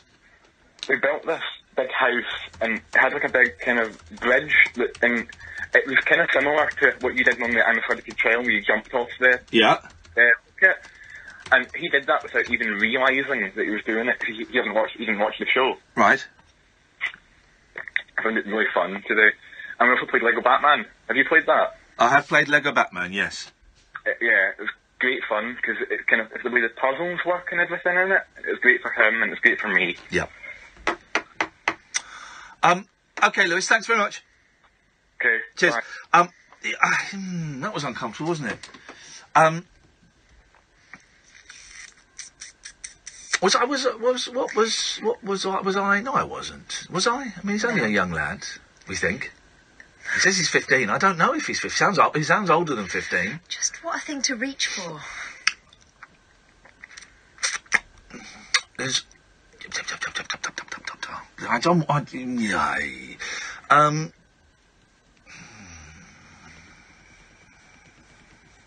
trying to get my head around it. I'm not... I don't know if Lewis... I suspect Lewis is older than 15. He sounds older than 15. That doesn't mean anything, of course, but it's not just his voice sounds older, his syntax and his turn of phrase sounds older. But maybe he's an old soul in a young body. That can be the case. And I don't want to... I don't believe any of that story that he told us yesterday. And I'm just aware that we have got people listening to the show who have been victims of predatory behaviour, deliberately leaving out the word sexual, but have been victims of predatory behaviour in all its forms. And for them to hear someone making up a story or twisting a story that may have happened in the past to fit into that framework, will probably affect a couple of people listening. And I apologise to those people if that has affected, if it has been triggered, I believe is the word that we use. If it has triggered anything. But then you've got to think, well, why would someone do that? And then I'm reminded of the fact that we used to have someone phone up the show who was suicidal. See, that's what's bringing it back for me, and I'm wondering whether that it's unfair that we're linking that. Well, no, I don't think it is unfair, because it was a big thing. We had someone who I heard on another radio show last night who would phone us up and would tell us that they were suicidal and burst into tears, and we gave that person a lot of time and a lot of comfort, and I know a lot of our listeners were very moved by these series of calls. And it came to a head when I received a really disturbing email from someone claiming to be a friend of this person, saying this person had attempted to kill themselves and was in hospital, and was, it was 50-50 whether they were going to make it. But further to that, it was suggested that it was as a result of speaking to us. As a result of speaking to us and a result of comments on Periscope. That we hadn't seen. And I was really upset by that email, really upset by it, and it made me question my job, it made me question what I'd said on the air, made all of these things. And then I got a little bit suspicious, and over a short period of time, I was able to discover that the friend didn't exist, and that the email was actually sent by the person who'd been calling the show. The subject of the email, the person who had apparently tried to take their own life, was the person sending me the email. And then that got me I got really pissed off at that, because I thought that was a really mean, cruel thing to do, because I took it very personally, and for a couple of days I was carrying around this guilt, right? Well, we were wondering where this person was, trying to work out if we could help, and in the course of those inquiries I found out that this person hadn't just contacted us, they contacted basically everyone who's on air at this time of night, who does a across the phone-in country, radio show, including a friend of mine from college, and I spoke to him. Guy that's now a friend of mine, a guy called Simon Lederman. I've heard this person on LBC. The person has contacted John Gaunt. Loads of different local radio stations all across the country. Yeah, my mate's in Birmingham, and he'd heard the same stories. And I decided that this person was obviously was ill, but not in the way they were saying, and that it would be. I didn't want them to have anything more to do with this show, because I thought that was a very low trick. And then this person would set up multiple Twitter accounts and abuse me and pretend to be a bloke and abuse me and pretend to be a woman and abuse me and pretend to be all these things. And they were going for me as well, weren't they? Yeah. Mean and nasty. And that person still keeps popping up from time to time. Will pop up on the Periscope. Will pop up in my Twitter feed. I remember we were... phones the show, I'm sure. They were posing as a bloke and threatening to come down and sort us out. All of this stuff. So... I'm sorry, it's getting a little bit heavy, guys, but don't worry, we'll lighten the mood in a minute. I've brought my nunchuckers with me. I really have. They're there. And so I am just really hypersensitive to people. I don't mind people phoning up and kind of pranking and lying like that, but when they're phoning up and the lie, the mistruth, the exaggerated truth, whatever you want to call it, is about something to do with mental health or abuse. I struggle to then think, well, why should I allow that person to come and play in my back garden? Yeah, I get it. Because what happened was you and I both had some emotional investment in that. We were concerned about them yesterday. Yeah. And we're not the only ones. I was contacted on Twitter by a number of people who said, my God, I hope they're all right. And I just kind of think, well, I don't know if I want them to come and play. I don't know if I want them to come around my house and play with my Xbox, or come and play in my garden. Because I think it's unfair on us. Emotionally, it's unfair on us. But it's unfair on the listeners as well, because a lot of people. But then now, I don't want this to. I hope this doesn't come across as an attack on that caller, Lewis. Is it Lewis? Mm. I hope it doesn't come across as an attack on on him. It's just, I tell you what it is. Yeah. I don't appreciate the manipulation. Yeah. Be honest with us, guys. That's it. Just be honest with us. It's all you can do is tell us the truth. That's it. 0344 499 1000. This is Talk Radio. That was right, isn't it? Earthlings, we come in peace. We wish to communicate with your leader. I'm Howard Hughes. Join me this Sunday night from 10 for a trip into the outer limits. Untwist the lid on Talk Radio's specimen jar of the psychic, the supernatural, and the simply unexplained. The Unexplained with Howard Hughes. Sunday night from 10, Earth time, on Talk Radio. The radio show for people who know the best part of the day is the night. The Late Night Alternative with Iain Lee on Talk Radio. We'll get you talking. Hello, line 1. All right, fella, I've got something for Iain. Go on, then. Yeah, it's about Curlian photography. It's about what? Curlian photography. It'll cheer him up. I don't know if he wants cheering up. He'll be interested. I've spoken to the man before. About what? The last call was about disseminating the lyrics to My Old Man's a Dustman. Okay. Yeah. The thing is, he's getting some real idiots calling him tonight, and I know he really is hoping to up the IQ level a bit. Yeah, I dig it, and this will, I promise, You sure you're not an idiot? I've been on here before. I promise you, man, I'm not an idiot. Okay, listen, I'm going to put you through, because he's got no other callers lined up. It'll go quiet, and then you'll be on the air, okay? Okay, man. What's your name? Juan. Okay. 0344 499 1000 is the phone number. Let's go to Juan. Good evening, Juan. How you doing, man? I'm doing very well, man. What you got for us? Yeah, I wanted to talk to us. I didn't realise. He wasn't called Juan before. I've got my nunchuckers. I do a nunchucker demonstration live if you're watching on Periscope. Oh,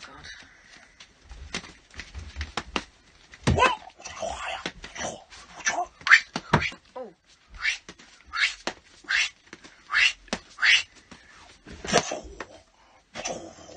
There we go. So you do that. Oh, yeah. Feel better for that? I feel a bit better now. Idiot. Bit out of breath. Oh, I thought they were made out of cast iron. They're foam chucks. They're my training chucks. They're not my combat chucks. Wow. I'm out of breath now. I'm shattered. Absolutely shattered. Too much chucking. Yeah, too much chucking, isn't it?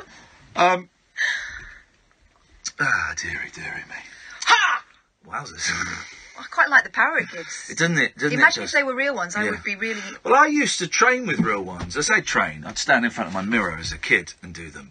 Like wooden nunchuckers. For those who don't know, they're martial arts weapons made famous by Bruce Lee in the movie Fist of Fury. They're not toys. It's two bits of, it should be wood, about, 16 inches, what's that, 10 inches, I don't know what that is. Anyway, and they're joined together by a bit of rope or a chain, and you'll use them for karate skills. Hello, caller. Hi, Ian. Dude, it's just not working. Dude, it's just not working.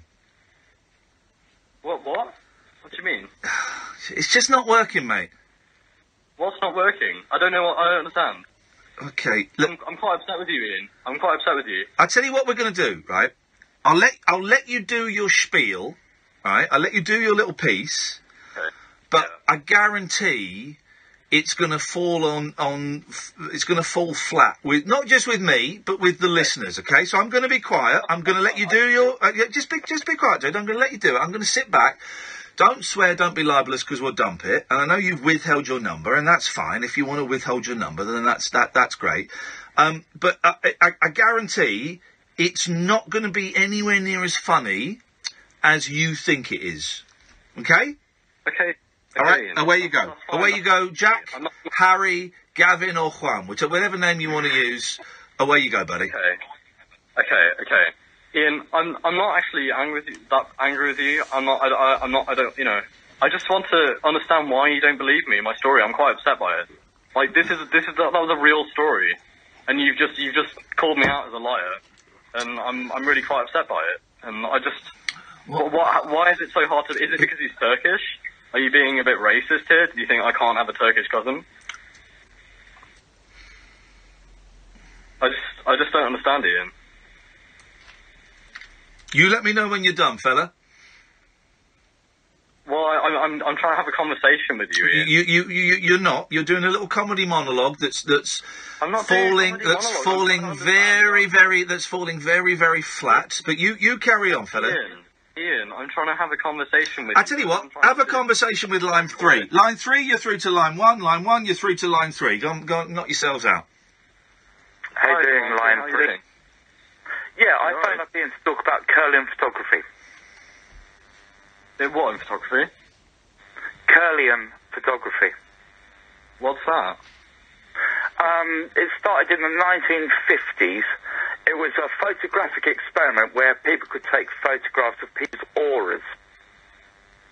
Oh, wow. That sounds intriguing. Do carry on. I'm enjoying this. Yeah, what happened was there was a scientist at MIT that was able to make a photographic plate that took pictures of people's auras, which sort of, if you know what, like, Reiki healing and stuff is all supposed to be about auras. And then the Pentagon decided that they'd like to invest heavily in it. And, like the government do with everything, they tried to weaponize it, and they thought they could take somebody's aura away, it would painlessly kill them for mass destruction. Wow, that's crazy, and I bet Ian believes that. Yeah, but you know, I don't know if you've ever seen a picture of an aura. It's that thing that goes around human bodies. Do you believe in flat Earth as well? Sorry? Do you believe in flat Earth, like my cousin? He's real. No, mate, I don't. No. Oh. No, surely you've seen a picture of someone's aura. I mean, I can't say I have. I've seen pictures of many things, but people's aura is not one of them, you know. Do you believe that people give off electromagnetic signals? Right, so if you took a picture of, like, your aura, what would it look like right now? Yeah, well, apparently, if you're, like, feeling down and stuff, it changes to a dark blue. If you're feeling quite happy, it's like having porcupine spikes all over your body. Wow. What about if you were sort of, does like consumption of alcohol make any difference? Yeah, it takes little clumps out of it, and you can notice it, especially with drug users as well.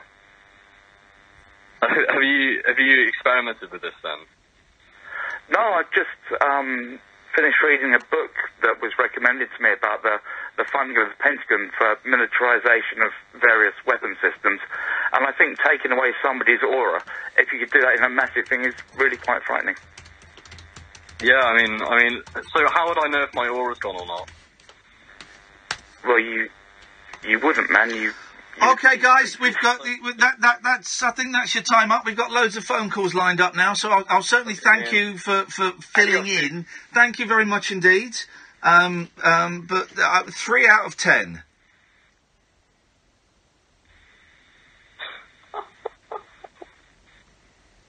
Literally, the only person laughing at that call is gone.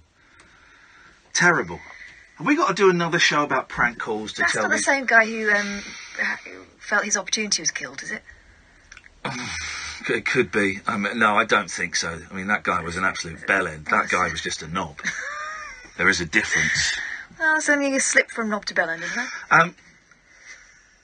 I'm in touch with a couple of people who've been affected by the fake Derek Griffiths. One gentleman, Duncan, sent me some screenshots of text conversations with someone who we think might be the person involved. I'm treading very carefully because I think this will go to the police soon, if it hasn't already. And this person was selling things on eBay. And Duncan tells me that he has been ripped off by £270. That's a lot of money. And he showed me a screenshot with this other person saying, I will pay back all the money, but my mum's been really ill, and la la la la la. So hopefully I can persuade one or two of these people to come on the show tomorrow and have a little chat about it. We've got to be very careful. Of course we have, yes. We'll be mentioning no names. We'll be mentioning no names, apart from Derek Griffiths. Let's see if we can speak to Derek Griffiths, actually. Do you want to see it tomorrow, or send out an email? Sure. See if he wants to have a little chat about it. I suspect he won't, but you never know.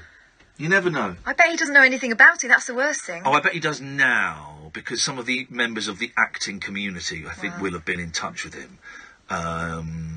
So, yeah, I bet he does now. Strange old world, isn't it? 0344 499 1000. Sophie, Morgan, Caroline and Dredge. Stay there. We'll come to you after this. Across the UK, online and on DAB. We are Talk Radio. Give it some lip. Can you get that call? I think it might be one of the Dirk Griffiths people.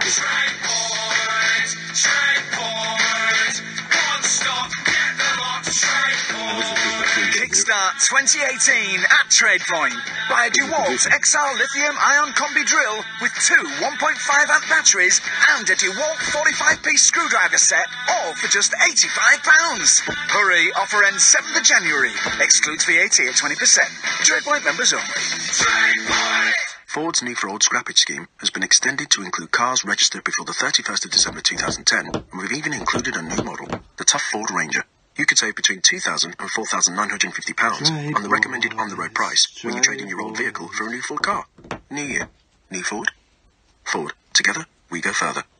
Retail customers only who trade in a vehicle registered before 31st of December 2010. Scrappage savings between £2,000 and £4,950 dependent on model or to the recommended on-the-road price, including VAT. Selected models excluded. Contract from 1st of January to 31st of March 2018 and register from 1st of January to the 30th of September 2018. At participating Ford dealers only. T's and C's apply. Visit ford.co.uk/scrappage for more information. Start your engines, petrol heads, and don't miss the motor show. It's automotive for the people on your radio. Sports cars, pickups, 4x4s, GTI or coupe. What convertible is best to buy for a bloke who wears a toupee? He's the motor mouth with the V8 brain. His car know-how is stunning. Listen to Revved Up Andy J and get your moto running. The Motor Show with Andy J. Expert car talk that doesn't use a sneaky gadget to improve emissions. This Saturday afternoon from 3 on Talk Radio. The Late Night Alternative with Ian Lee. Unfiltered night talk with the original king of unconventional conversation on Talk Radio. We have ways of making you talk. So, one of the shocking things that we found out at midnight, just after midnight, one of the first bits of news of 2018 was that Derek Griffiths on Twitter wasn't actually Derek Griffiths, blue tick and all. Now, we've had Derek Griffiths, the real one, on the show, and he was delightful, and so we were kind of tweeting this Derek Griffiths afterwards, and, you know, he would retweet us and when we played out the interview and things like that. So we were really shocked to find out that that the account was fake. And the more I look into this story, the more intrigued I am by it, because not only was this person who was doing the fakery, you know, getting lots of quite big celebrities to retweet him and communicate with him, but there was also cash was being paid by fans and punters. Now, we've got one of the people we've just spoken to on Twitter who has been affected by this. It's Duncan. Hey, Duncan, how you doing? Hi, Ian, how are you? I'm good, thank you. Listen, thank you for calling in. Now, I just have to say, for legal reasons, let's not mention the name that you have mentioned online. Is that okay? Yeah, absolutely fine. And I'll tell you why, because that person isn't here to put up their side of the story, and as far, you know, and also, if this does go to a legal thing, which I think it will be doing, you know, by mentioning names, it could affect things and stuff like that. So, that to one side, tell me how this has impacted on your life. Well, it's totally bizarre. So just very quickly, so of course, as we know, Derek Griffiths had a verified account on Twitter. Yep. For those who don't know, that's you get a blue tick. Actually, it's a white tick, and it kind of means that that Twitter have run some checks, and you are the person you are claiming to be. I've got one. A lot of big stars have got them. Catherine, my producer, has been unable to get one. I just throw that in. But it kind of means if you're looking for a celebrity or someone that you're a fan of, and you see that blue tick, you kind of think, oh, that's actually that person. Yeah, absolutely. And so in a nutshell, about 3 months ago, I was just on Twitter and I found his account. Yeah. And I made the point, and I offended him. Yeah. And this was long before anything sort of, I'll come on to the charity thing in a minute. This was long before any of that started. So, and then I jokingly put on Twitter that I thought he was going to go on Strictly Come Dancing. I know this sounds bizarre at the moment, but I'm going somewhere with this. Yeah, go on. So then he, or supposedly he, sent me a private message saying, look, well, where did you hear that I'm going on strictly? And I'm like, I'm only pulling a leg. I didn't really know. I just thought I'd say it. And he goes, oh, no, I'm sorry to disappoint you. I'm not going on, blah, blah, blah. And I just got chatting with him. And he seemed a really nice bloke. And of course, I'm 50 years old this year. And so Dave Griffiths was a real part of my job. Oh, of course, an absolute legend. You know, for those who don't know, he was kids' TV for about 20 years. I know he does it at Coronation Street and things like that now, but he was everywhere in the 70s and the 80s. Well, I didn't even know he was in Corrie, and I only knew him from being a lad. Yeah. And so, of course, he was a very trusted ally of my youth. Yeah. And so I was quite impressed that I was actually chatting to this bloke. This is a bloke that I remember as a 5, 6, 7-year-old looking up to on telly and thinking, wow. Yeah. And anyway, so we got chatting, and I didn't think much more of it. And then he sent me about 2 months later, he sent me a message saying that he's doing quite a lot for dementia and autism, and would I like to buy a dinner with him for £250 and go out for lunch? Flipping. And I went, well, I said, well, and so I ummed and ahed about it, and he was quite, and again, looking back on these things, you think, how didn't I see this coming? But he's quite insistent. I let it go for a few days, and then I thought, you know what? I'm lucky enough to be able to afford it at the moment. I thought, I'll do, and I've had dementia in my family. I thought, I'll do something nice. Yeah. Is what I thought. And during the message, I support, believe it or not, Barnet. And I thought, well, why don't I ask you out for a meal? Why don't you come to Barnet to watch a game with me? And he said, yeah, fine. So I was like, great. So I went ahead, and I bought it off eBay. He sent me the link of who to buy it from the chap who won't name. Yeah, yeah. So I clicked the button, bought it. I then had an email from this chap saying, can I quickly verify that I'm happy with the purchase? And I thought, well, hang on, I haven't actually purchased it yet. Because, but it's a charity, so you need to verify it. Otherwise I don't get the money. So, okay, so I clicked and verified it. And then Derek sent me a message thanking me, and I heard nothing from him. How long ago was this? When was this? In what we know, beginning of October. Okay, all right. But he said, but what you remember is he was so convincing. Yeah. He was retweeting his publicity shots for his. He was doing Driving Miss Daisy. Yeah, yeah.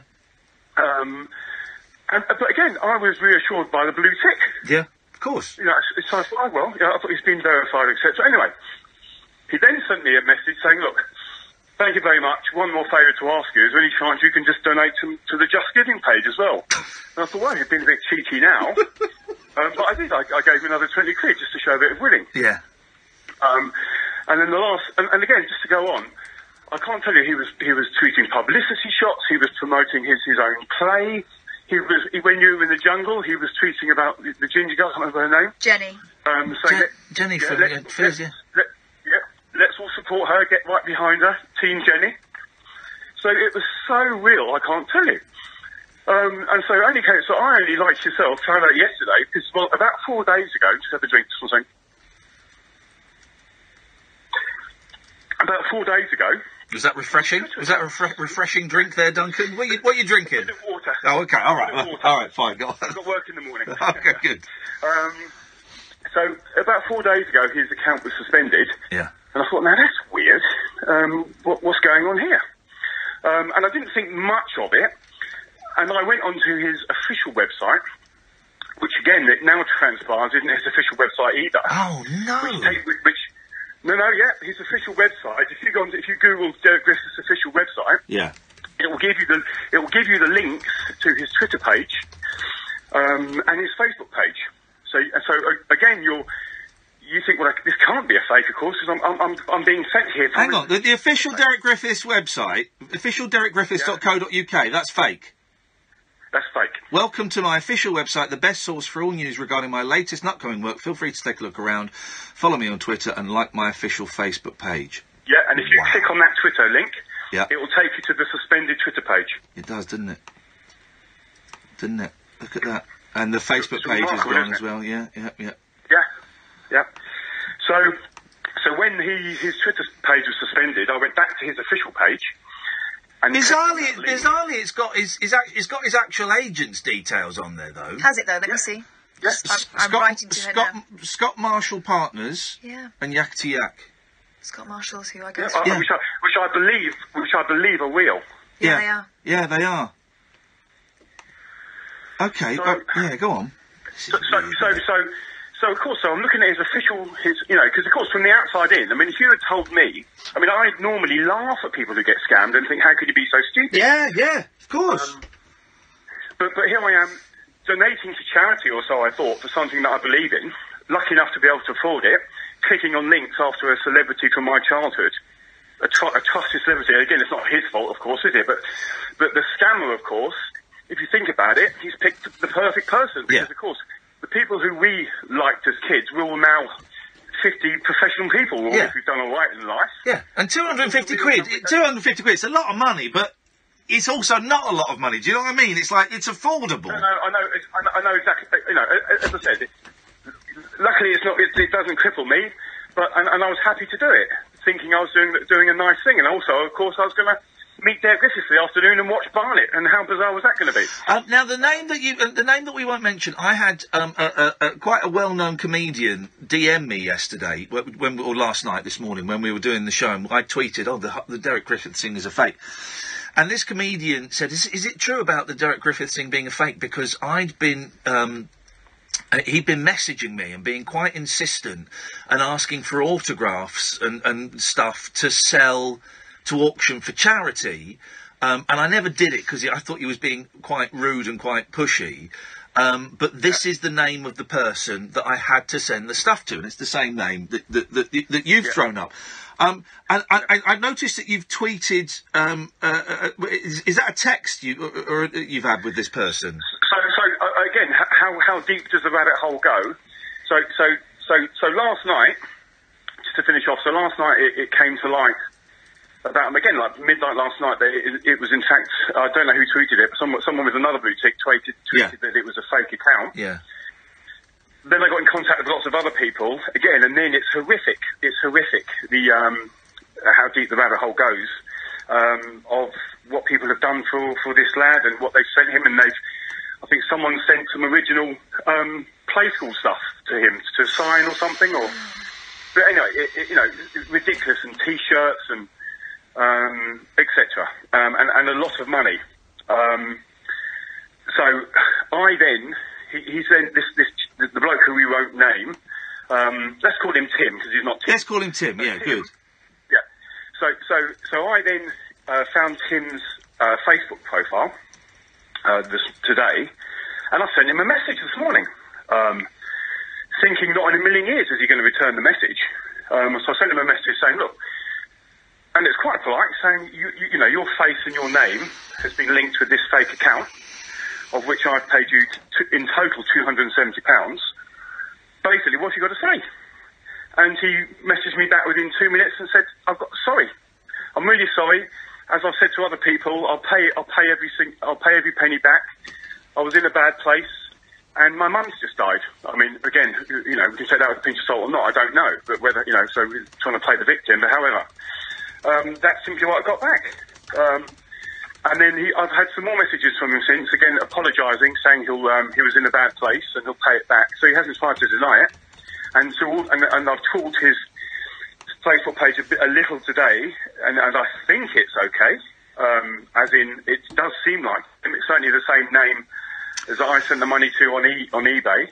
It's the same name as on Twitter, and it's the same name on his Facebook account. Okay, someone who calls the show regularly has just tweeted that this person has been working for Joe McFadden, the guy. Again, this is all just, I'm piecing together pieces, so this is mainly true. But Joe McFadden, the guy that has won Strictly Come Dancing, tweeted in October that his pal, this guy, who also runs his Joe McFadden social media. Right. Sorry, Jesus. Well, because people are suggesting that he's behind quite a number of different profiles. Is climbing the 3 peaks for autism and dementia, and it goes to a Just Giving page. Yeah, and that's exactly the page that I donated to. Right, okay, and it says here, my name is Lewis, and I've just, there we go, I've said that, we don't need to say anymore. My brother Jack is on the autism spectrum, I lost my gran to dementia, and he's raised over £1,000. Just to say, for legal reasons, I don't for 1 second suspect that Joe McFadden is anyway involved in this, you know, you know, so I'm sure he's completely innocent of any blame whatsoever.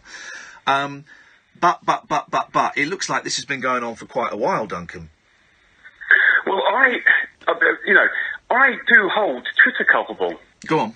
In a lot of ways for this. I mean, for someone to get 27,000 followers means that you're going to have to be on Twitter for quite a long time. Now, I, like many other people, I wouldn't have been scammed if it wasn't for the blue tick. If that account wasn't verified, not in a million years would I be handing over money.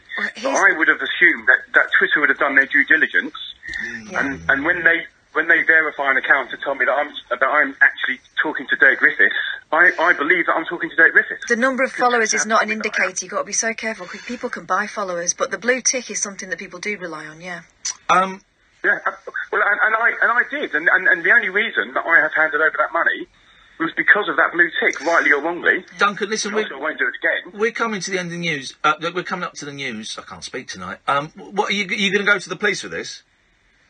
Yeah. Well, so in a nutshell, I mean, I haven't done anything today because obviously it's the new year, etc. So tomorrow, I'm going to the police. I've got again, luckily. And again, it's those little things. I don't know why at the time I could have paid by PayPal, but I decided not to. I decided to put it on a credit card. Credit card, you'll probably get it back. Yeah, you've got insurance on that.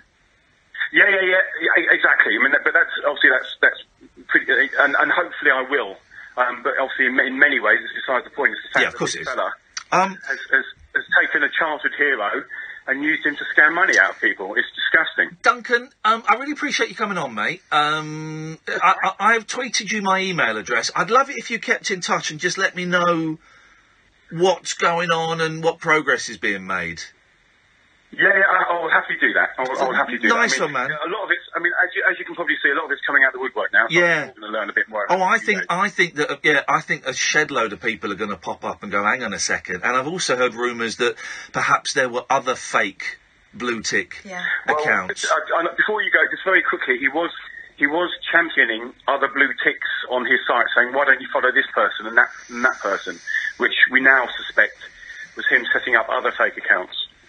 Duncan, you're a good man, and it just goes to show that good people and intelligent people and anyone can get caught out by this. Keep in touch, mate, and because we're going to kind of follow this story a bit, I think, because I think it's fascinating. Yeah, nice one, man. We'll speak again soon. Thank you, Duncan. Okay. Cheers, man. Bye-bye.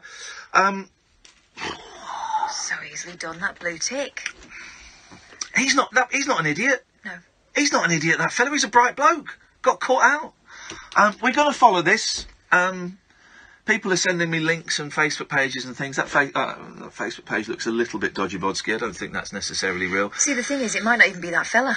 It might not be. Exactly. We just don't know. So, let's see. 0344 499 1000. Caroline, Sophie, Morgan, Dennis, stay there. We'll come to you in a bit. I'm Iain Lee. This is the Late Night Alternative on Talk Radio. Talk Radio, 24-hour radio debate and entertainment. Talk Radio. We'll get you talking. I don't think that's a real Facebook page. Since you've been sold, I can't breathe for the first time. I'm so moving on, yeah.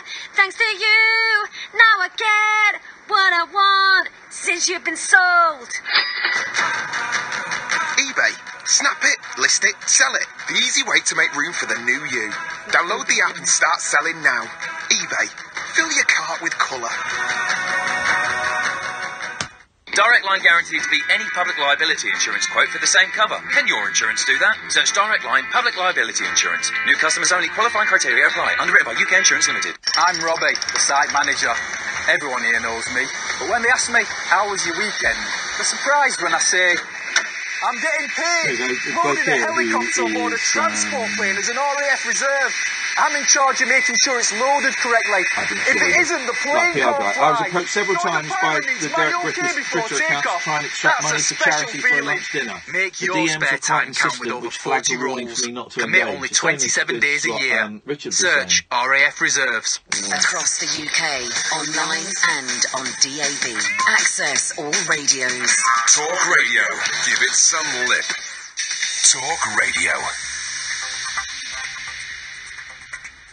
From the Sky News Centre at midnight, demos are taking place at train stations across the UK later in protest at the biggest increase in rail fares for 5 years. They're going up today by an average of 3.4%.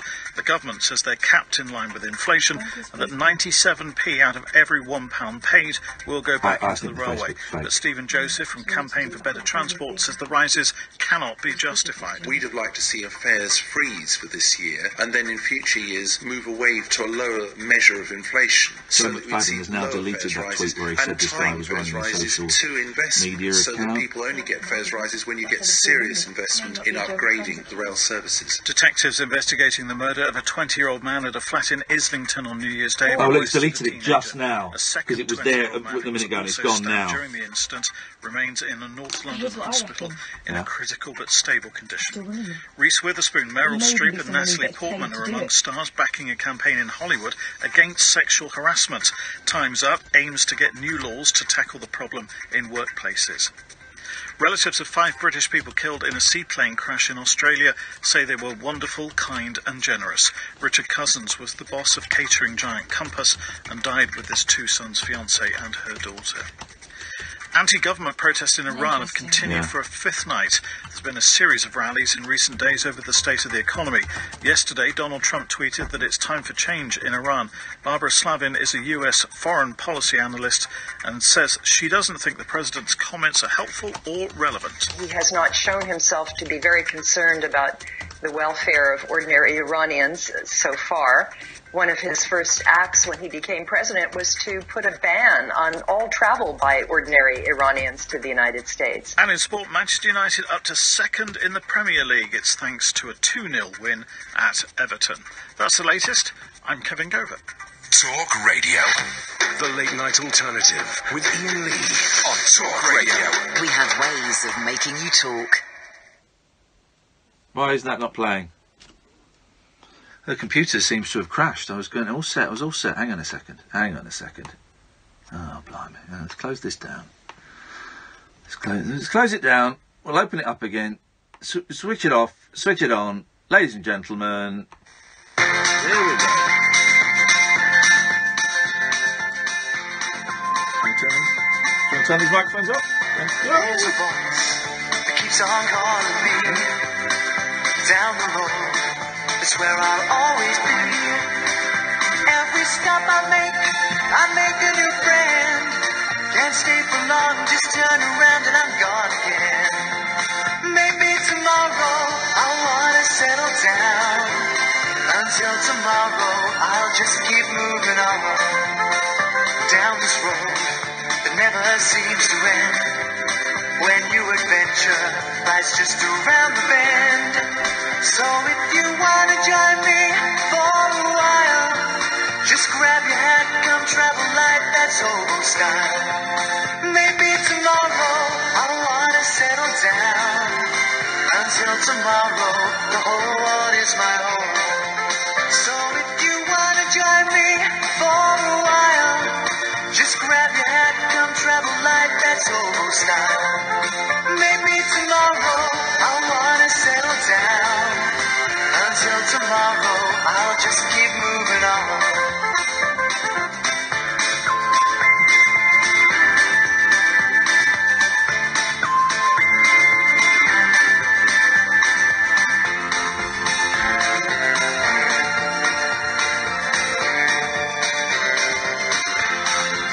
Maybe tomorrow I'll wanna settle down. Until tomorrow, I'll just keep moving on. There's a world that's waiting to unfold, a brand new tale no one has ever told. We've journeyed far, but you know it won't be long. We're almost there, we paid our fare with a whole Joe McFadden follows me. Maybe Until tomorrow, I'll just keep moving on. So if you wanna join me for a while, just grab your hat, come travel like that's hobo style. Maybe tomorrow I'll find what I call home. Until tomorrow, you know I'm free to roll. It just gets murkier and murkier. Dredge has just messaged me on Twitter saying that he was really upset a few months ago because Derek Griffiths was rude to him online. It wasn't Derek Griffiths, but it upset him. Yeah. In the way that someone that you're a fan of being an arse to you is upsetting, but it wasn't him. Especially someone in children's television. Yeah. So Joe McFadden, who I don't think for 1 second is involved in this in the slightest. Why would he be? He's just won Strictly Come Dancing, and he's an actor, is he? I don't. Yeah. And he's done great things. He'll be off doing even greater things. But the tweet that's been deleted says that his Twitter account. This was tweeted in October. His Twitter account was run by this person that many people believe was behind the Derek Griffiths account. And by the way, this person was also doing a sponsored run for dementia and autism. And someone pointed me to that tweet, and I retweeted it, and now it's been deleted. Joe McFadden now follows me on Twitter. I don't know if he always was, because it's not someone I checked up on. I don't know if it's just because I've tweeted him, or if he watched me and I'm a celebrity. I don't know. But I've just sent him a DM to see... Who's running his account now, right?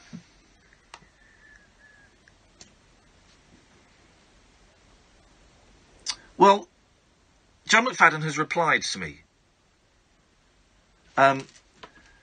Joe, right, okay, so I've just replied, hi Joe, Ian Lee here from I Am a Celebrity and Talk Radio. Are you running this page, or is this person? He's been accused of defrauding people via Twitter. I deleted the tweet, mate. Is the guy's dodgy then? Don't really know anything about him. He set up some fan accounts when I started on Strictly. Thought it better to take it down if he's up to no good.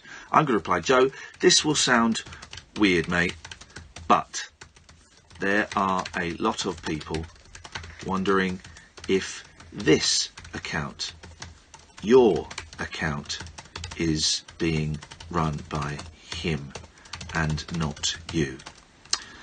Don't suppose you could either come on the show now, 0344 499 1000, or, and this is really weird, send me a pic of you holding a piece of paper with my name on.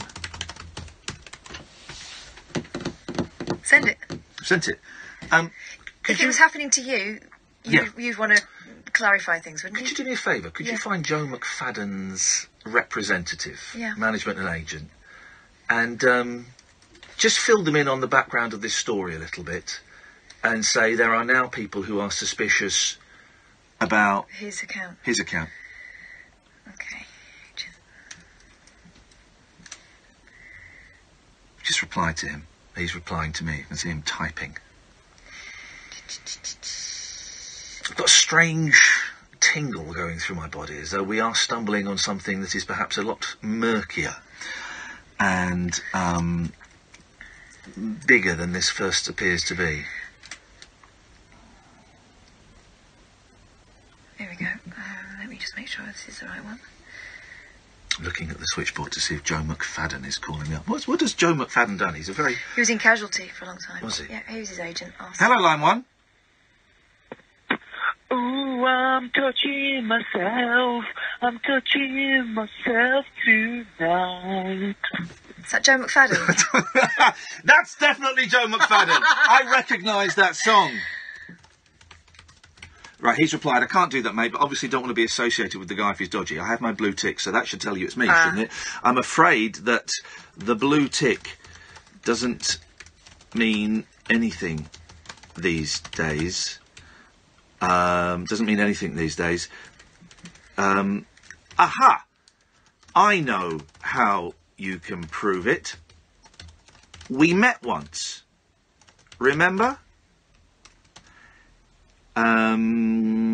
I interviewed you. Can you tell me Where?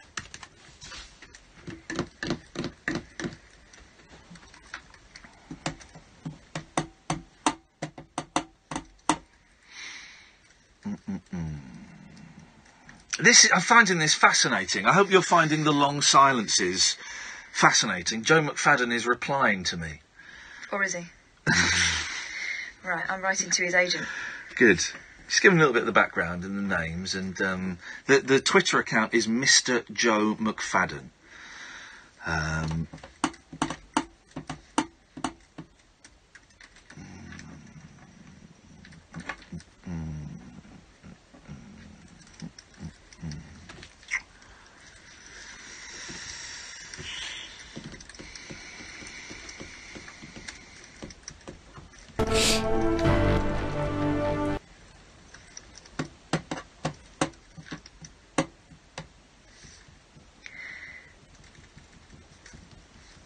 He's replied, "I have the worst memory in the world, mate. Sorry, I don't believe that's him.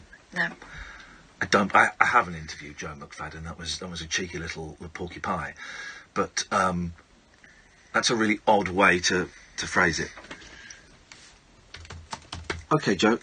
Well done on winning Strictly. Some achievement.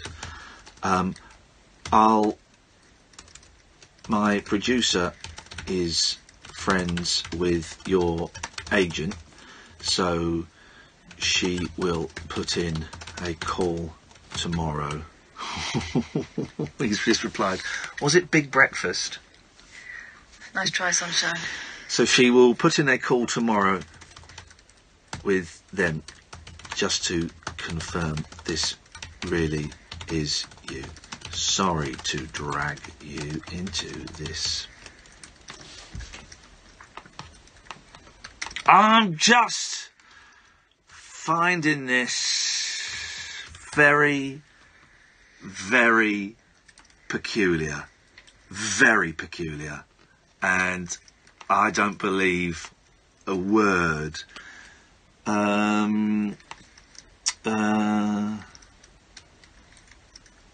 Here we go. Here's an email from someone. Iain, I don't mind chatting about this Derek Griffiths thing, but I want the full weight of the law to come down, so I don't want to prejudice anything at the moment. Due process. Well done. But basically, okay. So this guy bid for a lunch on eBay, didn't win it, but then this character got back and said, "Oh, the person that won it can't afford it, so you can have it at a lower price." I had to pay this person direct through PayPal. I did pay by credit card, so I can claim it back. He was messaging me before Christmas saying that lunch would be December, January. Then I had a message from the Derek account asking if I could send this person £125 to help towards the cost of a village hall he wanted to hire for a charity event, and I declined. This person has blocked me on Twitter, but I have his home address, so I'll get the authorities. I mean, this person's screwed, basically. Because the people have a lot of details about him. What's the name? What's the first name of the agent you're emailing? It's just okay. I haven't got the first name, but I do have. I can probably find it out. Hang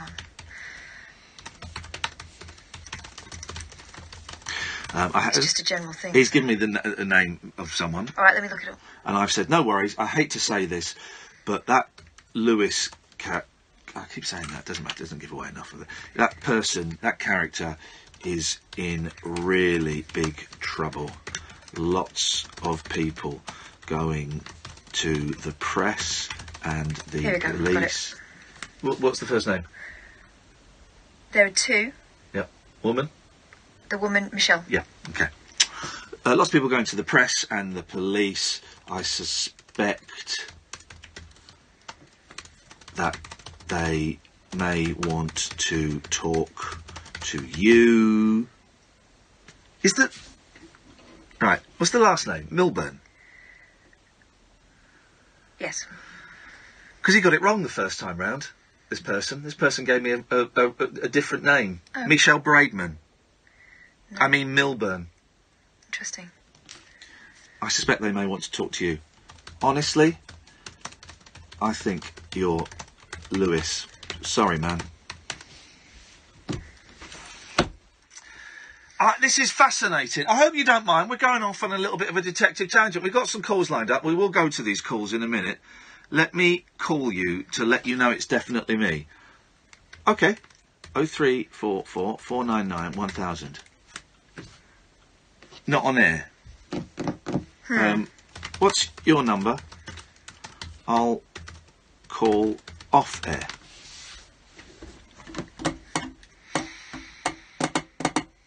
This stinks. Doesn't it? Mm-hmm. It really does. It really is very, very stinky.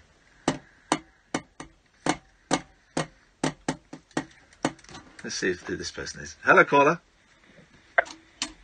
I'm still touching myself. This is Joe McFadden. Okay, I don't.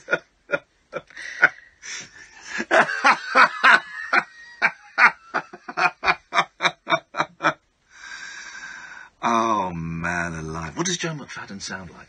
Scottish. Is he? Yeah, I mean, YouTube him.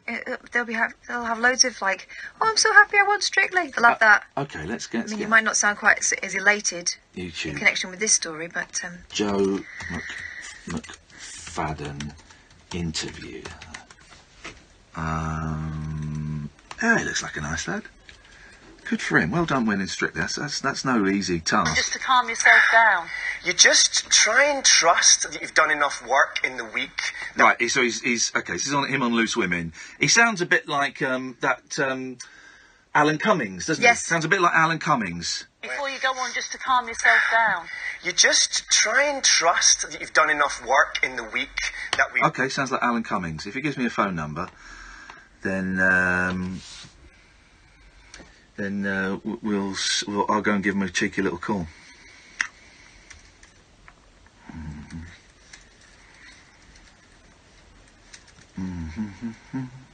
While we're waiting for that, let's take a quick break. Talk Radio. Contact Talk Radio. Call 0344 499 1000. Text Talk and your message to 87222. Text costs 25p plus your standard network rate. Or you can tweet us at Talk Radio. Talk Radio. We'll get you talking. At Tesco Mobile, we've got some amazing 6-month half-price winter deals to warm you up. For only £5 a month, you can get a SIM-only deal with 1 gigabyte of data, 500 minutes and 5,000 texts. Or for £8.25 a month, treat yourself to a whopping 6 gigabytes of data with 3,000 minutes and 5,000 texts. Pop in store or go online. Smile. You're on Tesco Mobile. 12-month contract, half price in months 2 to 7 only, ends January 28th. Standard UK numbers and EU roaming. Charges and terms at tescomobile.com. When I was thinking about going into teaching, I wasn't sure if I was going to be able to earn enough money. But actually, I started on £27,000. I was offered a really, really good package. Well, it was a good feeling to leave university and step into a career that does pay well. I am still one of the highest earners amongst my graduate friends. It was definitely the right choice. I chose to teach. As a new teacher, you'll start on a minimum salary of £22,000 to £28,000 depending on location. Apply now to train. Search, apply to teach. Since you've been sold, I can breathe for the first time. I'm so moving on, yeah. Thanks to you, now I get what I want. Since you've been sold. eBay. Snap it, list it, sell it. The easy way to make room for the new you. Download the app and start selling now. eBay. Fill your cart with colour.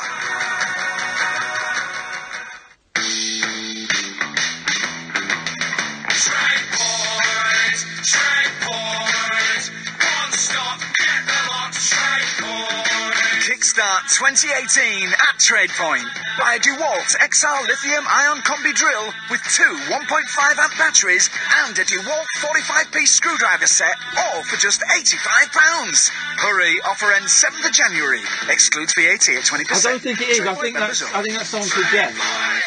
The Late Night Alternative with Iain Lee on air and off the leash on Talk Radio.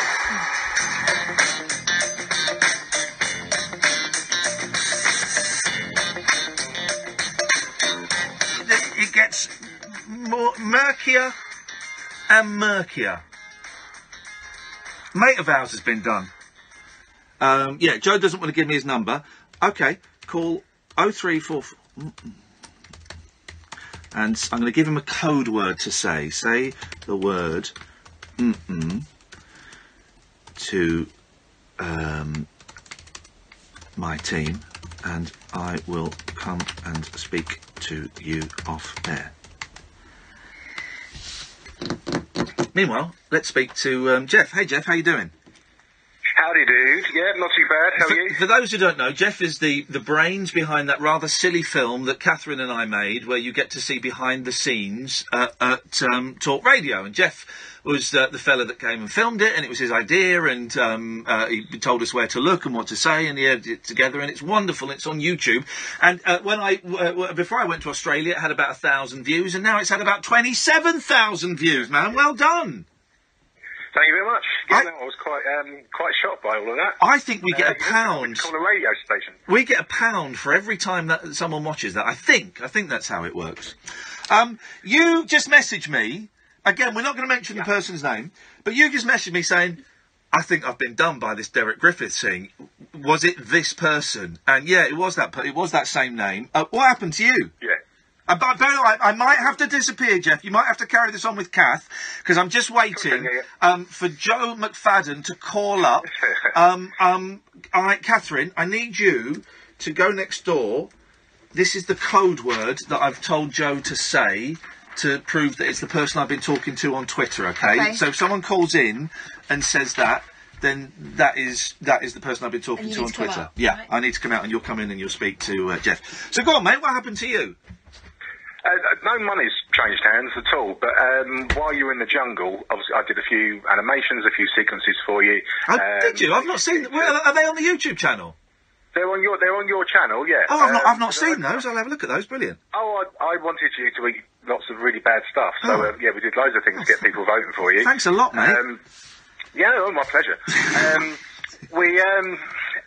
and then I think you were in there about 2 or 3 days, and I got contacted by Team Jenny, and she said, "Oh, love the stuff you've done for Ian. Could you do some stuff for me?" So I did them a little animation and some graphics for them as well. Oh, lovely, well done.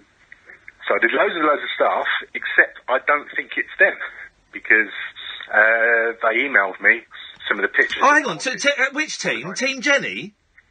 Team Jenny, yeah. Oh, so no. Team Jenny McAlpin. Oh, no! Has come from this guy as well.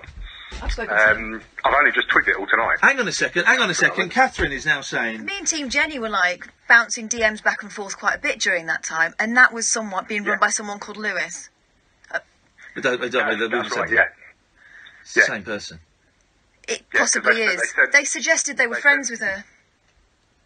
They did, yeah. They said, I asked how they knew them. They said they were really good friends. Can I just say, together. The official website for Joe McFadden, Emma is tweeting me, is now mysteriously unavailable. Right. Well, this is the other thing. As you got towards the end of your jungle, Team Jenny contacted me again and said, I also know Joe McFadden, and I'm doing some work for him. Could you also do some graphics for his Strictly voting? So I did some of that for him as well and send that over. So it's my time that's been wasted, not any money that's exchanged hands, but both of those Twitter accounts, they don't stand.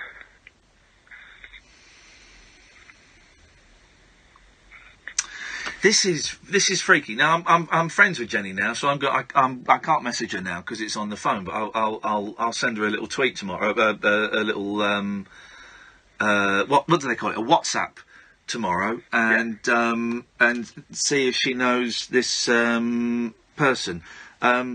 Joe's gone very quiet. Hang on a minute, Joe, you there? I'm good friends with Jenny now as well. Did you work on her Twitter campaign?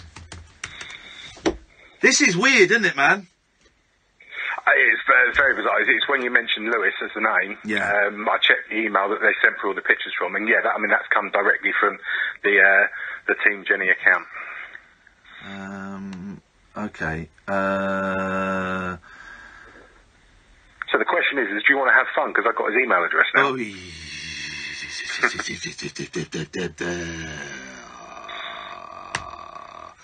Hang on a second. Now someone has... right. Yeah, could you send me his email address? You've not got a phone number, have you? That's right. I haven't got a phone number, no. But I've got the email address. Well, I can ask them if you want. By the way, send me the email address. Duncan's obviously got the phone. The guy that we had on. I'm just going to say, Duncan, could you send me that person's telephone number, please? There we go. That's all right. Yeah, send me the email address. We'll send him an email. I suspect we'll get nothing back from it, but we'll certainly get a phone call. Joe McFadden has gone very, very quiet, considering he was talking to me a lot. I would guess he's tuned in and he started to listen to you tonight now. Yeah. I guess he has. Joe, you've gone quiet, mate. Right, I'll DM the email address over. All right. Nice one, Jeff. Well, listen, thanks for that. That's all right. Let's do the next couple of weeks are mental, but let's do something silly again after that, shall we? Yeah, most definitely. You've made me call a radio station. I haven't done it since I was 14 years old and called Caesar the Boogeyman. Oh, there you go. Nice one, Jeff. Speak to you later on, mate. Take care. All right. Good evening, guys. Bye. Ta-ta. Catherine is taking a phone call. I wonder if that's what do you think it is? It's very interesting, this, isn't it? I hope you don't mind, guys. It's gone off on a very strange, bizarre tangent this evening. I've got a phone call.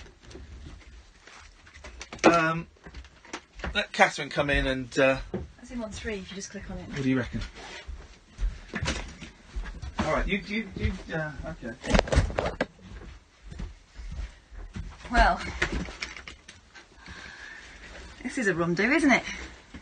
All right, let's see who we got here. Let's have a chat to Caroline, line 1. Hello, Caroline. Hiya. Hello, how are you doing? Good, how are you? I'm fine, thank you. I'm just checking this is a Caroline. You definitely sound like a Caroline. What do you want to talk about? Well, I think I'm probably going to derail the whole turn of the show now. Oh, go on. Into a detective thing, but... Feel free. When you mentioned fan fiction before... Yeah. I thought maybe I could offer some insight. Oh, yeah. Because I've seen some of this, because I remember someone telling me about One Direction and how there are some people who are obsessed with the idea of certain pairings between the One Direction lads. Yeah. And there's, like, loads of stuff written about it, and I thought, no, can't be. So I had a little look, for research purposes, obviously. Flipping, Caroline? I know. So, but here's the thing, I think fan fiction gets a bad rap, because, like, I've written fan fiction before, I read it a lot, but the vast majority of it is fiction, like, about fiction, that already exists. I think a very small number of it is actually about real people. Right. Yeah, so and like, actually the majority of it's non-sexual as well. Well, this stuff with Iain, it's kind of romantic. You know, there's a bit of kissing, but it's not the One Direction stuff I saw, which involved a lot of showering. I wouldn't know. I'm not into One Direction. No. But so, do you write this stuff, Caroline? Yeah, so I've written for, like, different TV shows, films, books, that kind of thing. All right. What's your area? We in romance. Right. Yeah, but it's I mean, look, I've got to give it a big up because I've read stuff that's, it's like better than books. It's such high quality work. Like, these people are so talented. Well, then in fact, some of this stuff has been turned into books. I know 50 Shades started out as Oh yeah, but that's not a good example. I know it isn't, but it got successful, didn't it? And I think that's probably why people know about the word fan fiction, because 50 Shades was based on the Twilight stuff, wasn't it? To start with. Yeah. Here's Iain. Hi. We're just talking about fan fiction. We've not got round to reading it, have we? We've got carried away with that. Caroline writes romantic, not mucky stuff. I like the mucky stuff. I think I just spoke to Joe McFadden. Do you? Yeah, I do, actually. Yeah, I do. I'm pretty convinced it was him. Okay. Sounds like Alan Cumming. We all know that a Scottish accent is the hardest accent to pull off. Yeah. And unless that, this gentleman is also from, I think it was Joe McFadden. Good on him for phoning up. Good luck. Good. I've contacted his agent. Yeah. And suggested that I've told them everything. Yeah. And I've suggested that they may want to have a little look into it. Yeah. I think that was him, though. I think that was him. Nice lad. You're not convinced. You spoke to him. I think it was him.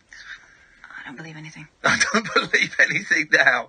But anyway, I've given him 250 quid because he's self-financing a movie. I think that was him. I think that was legit. All right. Well, I look forward to hearing what he said. Off air, obviously. I know. He just said that he didn't really know this guy. That when he went into Strictly, this guy kind of set up a couple of fan accounts, which kind of correlates with what we know. Yeah, and he deleted that. He said, and he said he retweeted that because he was doing him a favour because he thought it was for dementia and it was just giving, so he thought it was legit. And he's a bit embarrassed by all of it, and doesn't want to come on air because he doesn't really want to be associated with it. And I said, yeah, that's fine, that's fair enough. And I apologise for being a little bit heavy in the DMs. I said, so. No, but I mean, I think you'd appreciate why. Yeah. It's a weird. What do we do then? Because I've already sent that thing through to his agent. Do I say we've spoken to someone saying they were Joe? Yeah. And they sounded kosher. Yeah. But still, it might be something they want to talk to him about. Yeah, I tell you what, do that and say also, do you know what? We'd love to have Joe on the show one night if he's up for it. I know that he's probably gone stratospheric, but it would be lovely to have a chat with him one night about everything else apart from this nonsense. Cool. Let's do that. All right, let's do it. So we can go meet him for a coffee or something and do a pre-record. Because he sounded like a nice bloke, you know. Yeah, he does. All right. Should we go to the adverts? Yeah, do you want to swap places? Yes, please. Introducing Mr. Jake Yapp's Comedic Sunday Breakfast Emporium. Sunday mornings from 8 on Talk Radio. Featuring Mr. Jake Yapp's famous clown stilts 10 feet high.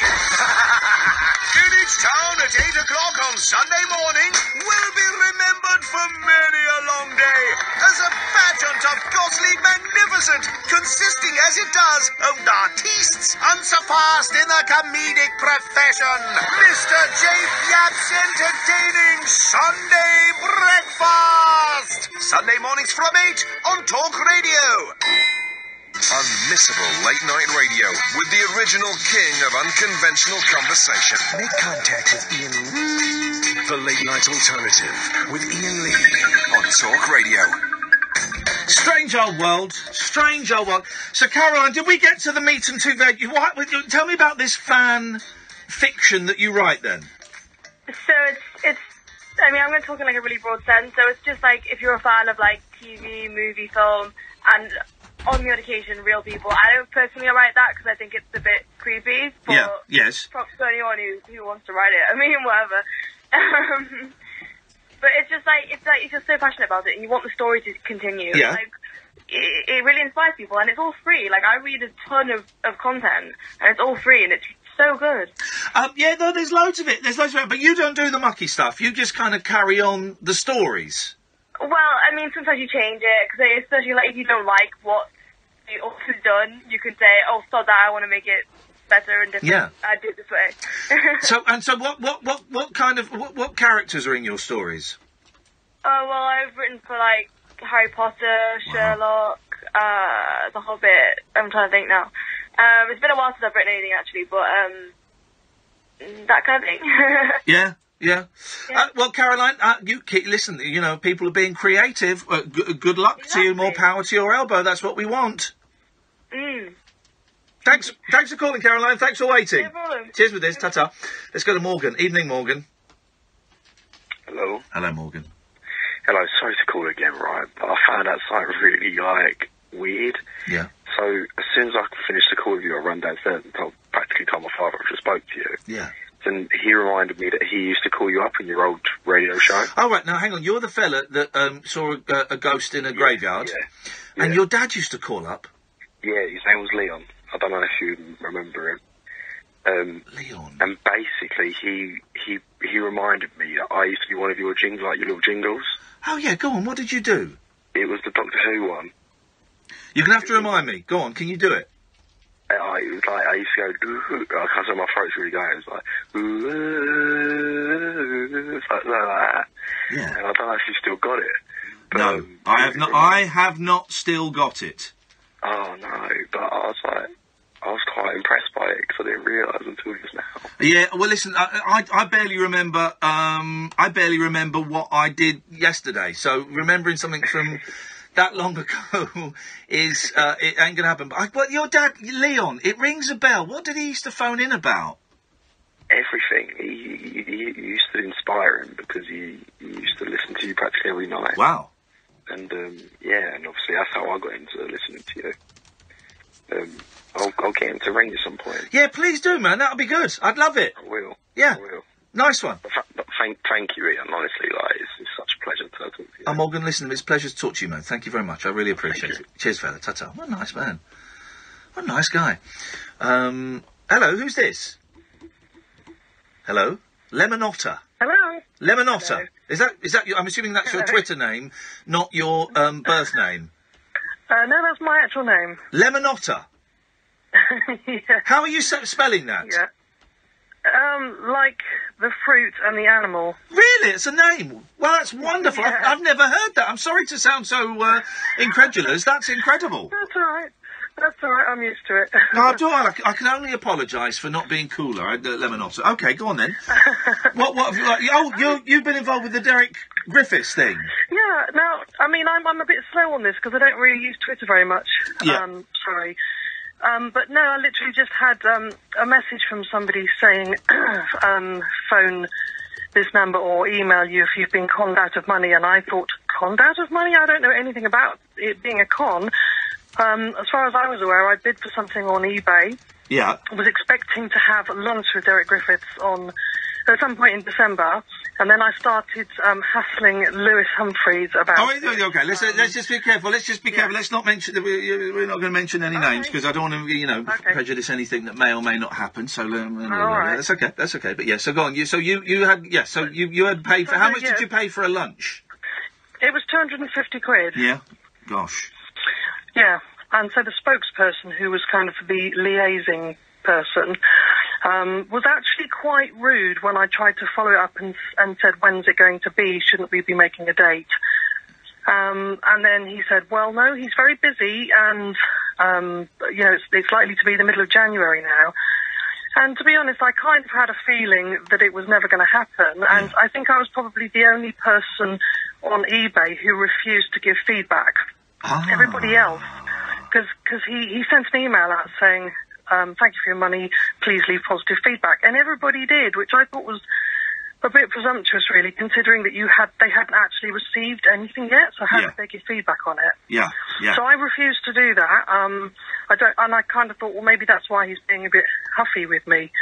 And I was just waiting to hear from either of them, and then suddenly I just got something on Twitter about it. So it's a con, is it?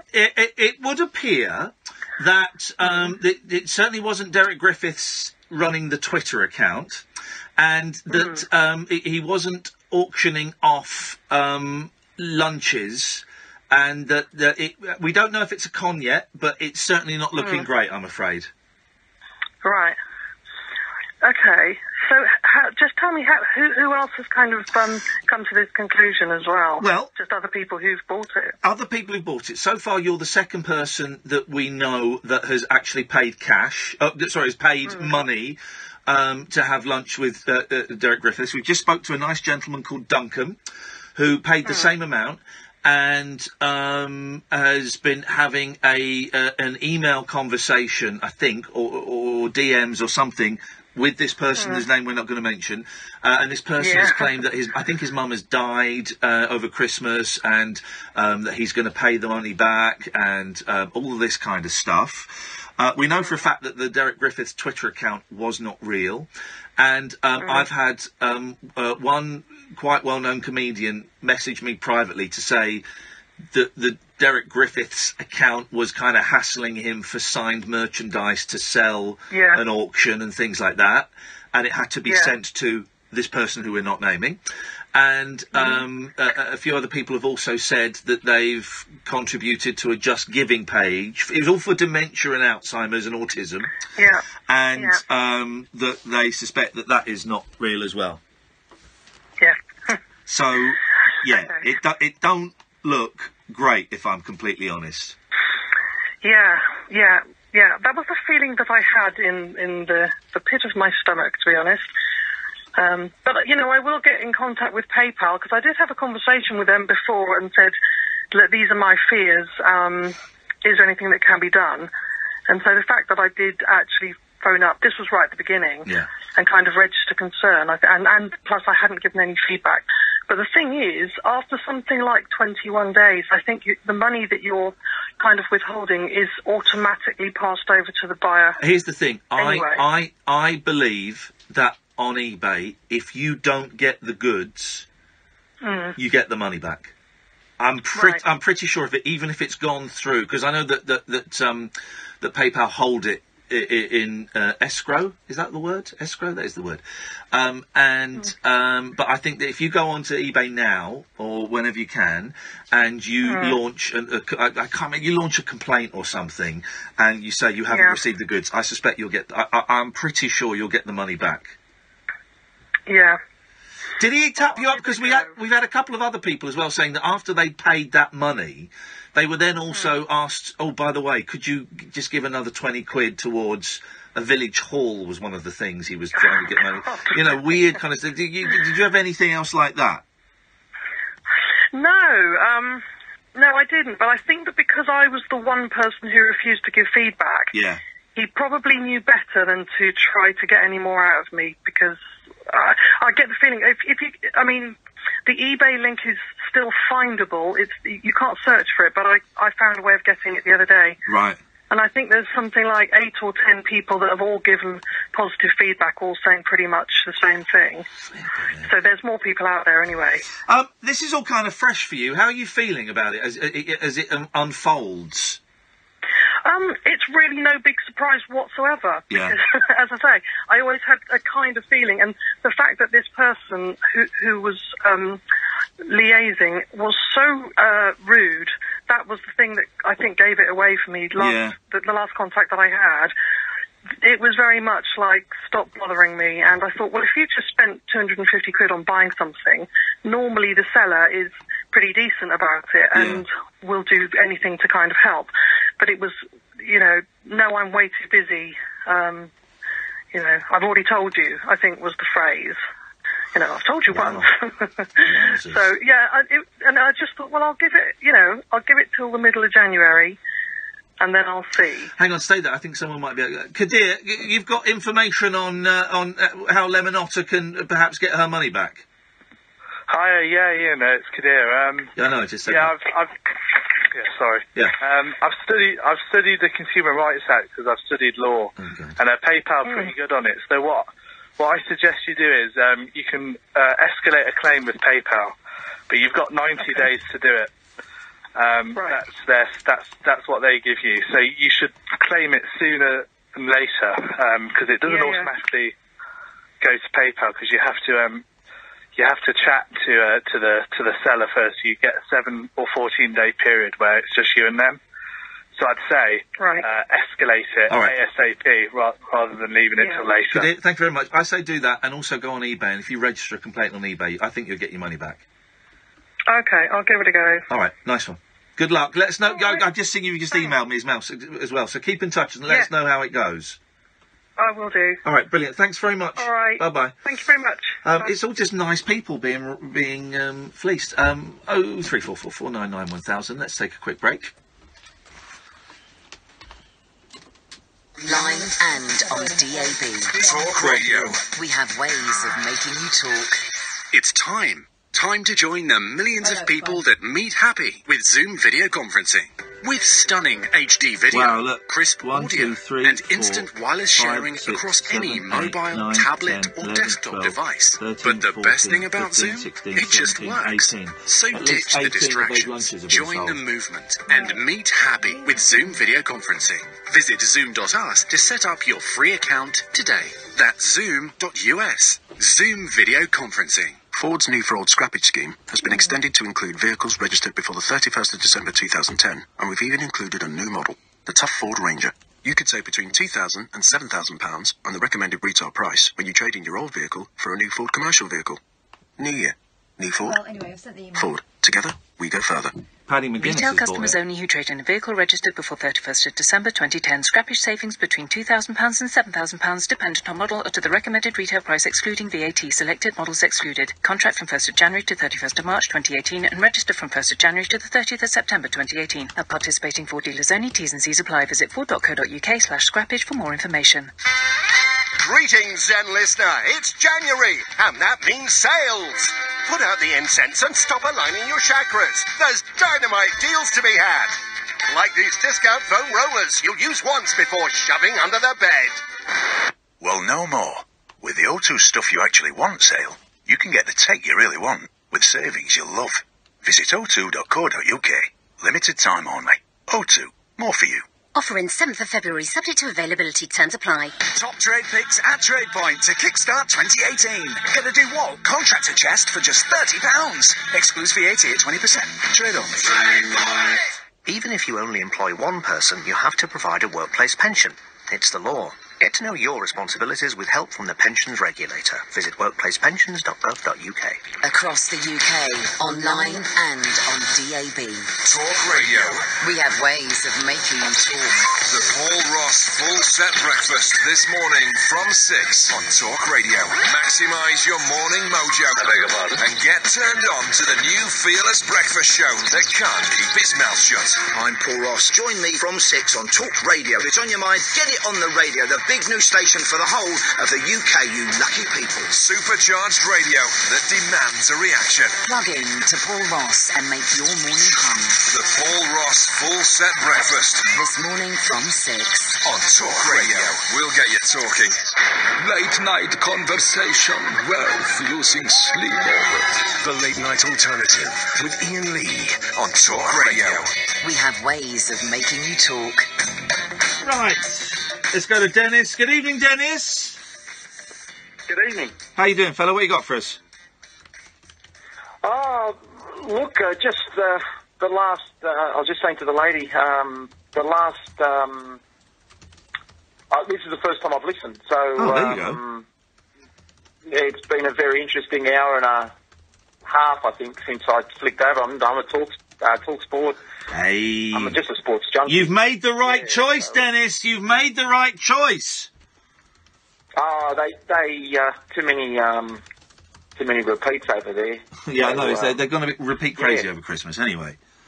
Yeah, it's just gone crazy. But I'm up on the Gold Coast, and I was there a few weeks ago. I did hear from some of the presenters on the other show. I don't know how you went, because we don't get it. So how did you go? I came third, and I saw, I was on the beach at Surfers Paradise for about 25 minutes, wearing a suit and being bloody hot, and that was all I saw of the Gold Coast. But that 25 minutes was great. But you were staying at I heard you were staying at the Palazzo, Versace. No, I got one night at the Versace. Before that, I was staying in Pepper's. You know the Pepper's apartments? Yeah, I worked there. Shut up, man. Really? No. I'm an accountant by trade, and one of my customers has an apartment in the Peppers. No way! I was at but they're nice apartments, aren't they? Mate, they have room, like a little room for like the guests, and we have a game of snooker or whatever. Yeah, the games room. I was in that games room. I know that game, and the games room is right next to the Zen Garden. That's exactly right. What are the chances of that? I'm gonna be there on Wednesday in that games room. Isn't that? What are the chances of that? I work there every Wednesday, 1 till 4. Do this guy's payroll. Have you seen the? On that floor as well is the private cinema. No. Oh, mate, get him to show you the private cinema. I was in there for about 5 or 6 days, and that was much nicer than the Versace, which is an horrendous place. The Versace's a little bit out of the way, and it's a bit pompous. It's a bit too... Oh, it's ridiculous. Yeah. It's totally... Anyway, the chances of that is incredible. Absolutely incredible. Look at that. The same building, the same room. Yeah, isn't that amazing? Absolutely amazing. Anyway, Dennis, what are you called in for? Well, this is great. I did. Look, obviously, this issue that you've been talking about, it's close to my heart because my niece is autistic. So anybody scamming, man, it almost makes me cry. Anybody scamming a kid or a family, my sister, you know, it's tough. You know, of course it is. That's just crazy. But one of the other reasons I got a work call a minute ago, so I've missed the last 10 minutes, but I was going to say to you that I'm a power seller on eBay. Oh, yeah. And so anybody, I sell the computer software for the accounting program. What does a power seller mean?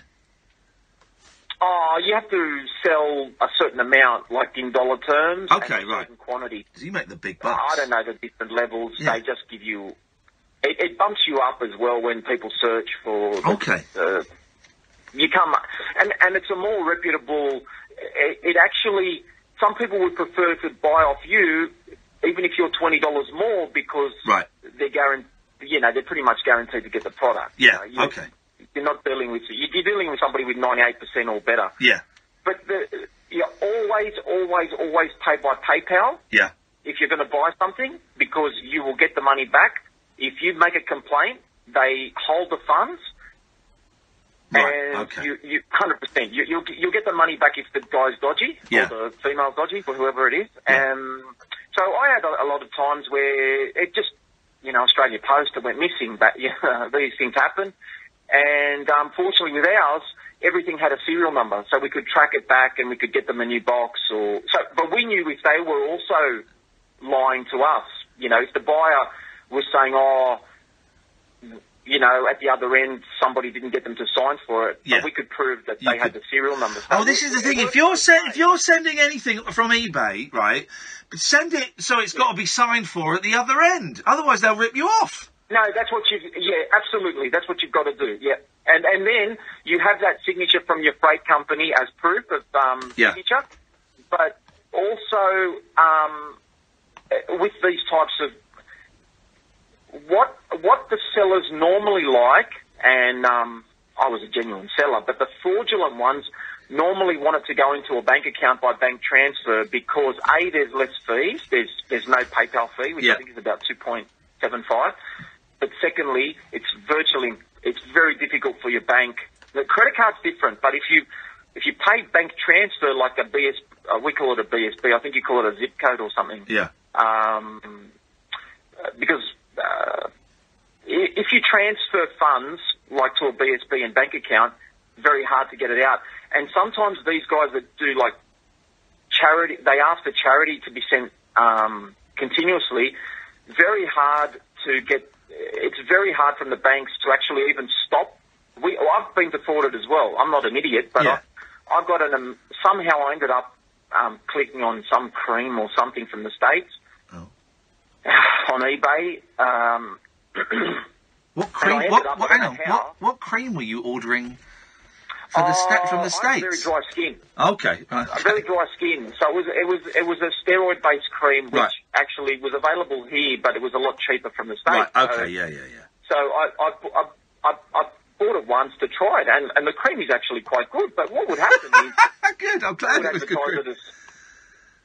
They would advertise the price, but they would set it up as a direct debit. So, and the bank from my end, basically, this is how crazy it was. They couldn't stop the direct debit, and in the end, we had to cancel the credit card that the actual teller at the bank, the clerk, she said to me, Dennis, just cancel the credit card, tell them you've lost the card, and then it's over.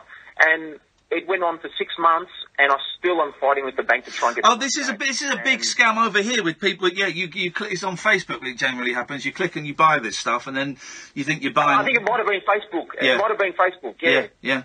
It might have been because I'm still on Facebook too. Yeah, but this, whenever you pay, as long as you're with PayPal, it'll be all right. PayPal.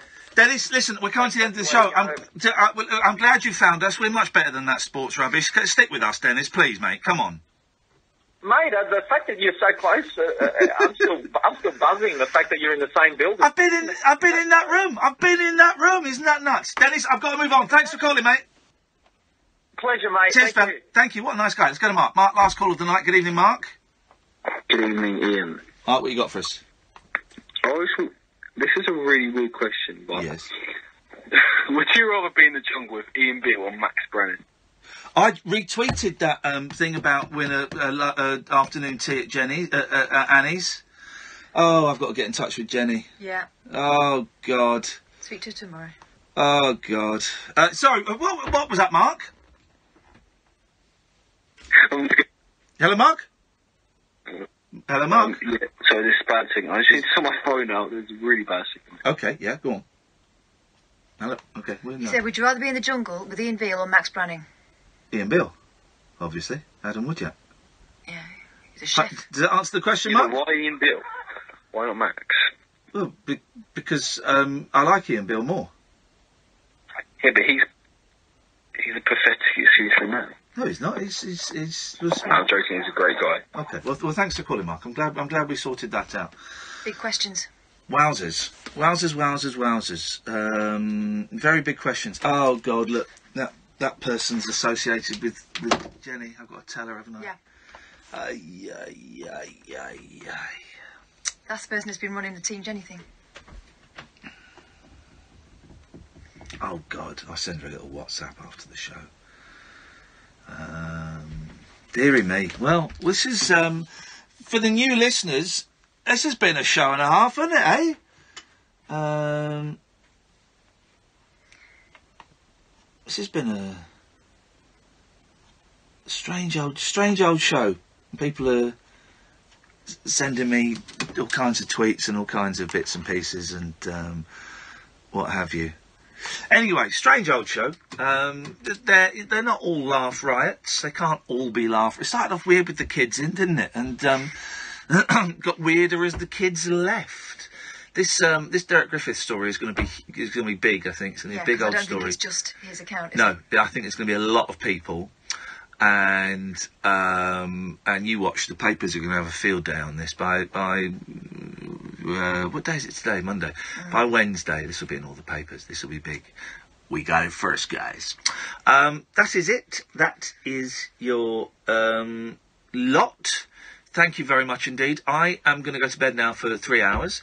Then you will see me at 6:50 and at 7:50 on TVAM with Mad Lizzie at the Big Brother house. But we will be back tonight at 10 o'clock. Good and proper. Don't miss it. Thank you, Catherine, from all of us here. Ta-ta. Talk Radio. Digital debate for the UK. Pick up your phone and talk radio. We'll get you talking.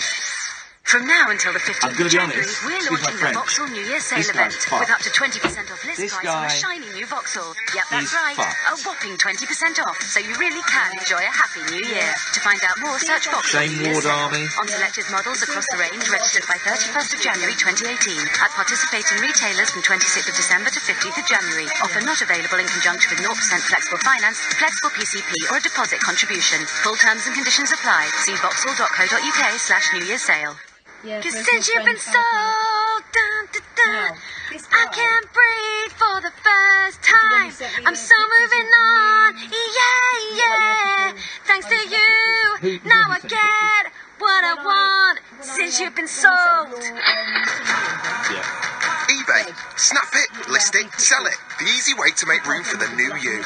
Download the app and start selling now. eBay. Fill your cart with colour. How did you get there? Same way he gets everyone. At Wickes, our biggest ever kitchen and bathroom sale is on right now. Choose from over 45 stunning styles. Book your free design appointment at wicks.co.uk. Winston Wolf, Direct Line. You're Harry the Plumber. Yeah? A successful small businessman like yourself needs protection. Meet Lars and Vlad. They're big. Big shot lawyers, that is. See, they create and check legal documents that you can download. So you're covered. And this legal document service comes with your Direct Line insurance. Wow. Yeah. Direct Line's public liability insurance includes a legal document service. Can your insurance do that? Search Direct Line Public Liability Insurance. New and existing customers underwritten by UK Insurance Limited. How does NCS make me feel? Thanks, guys. That was exciting, wasn't it? Ta-ta!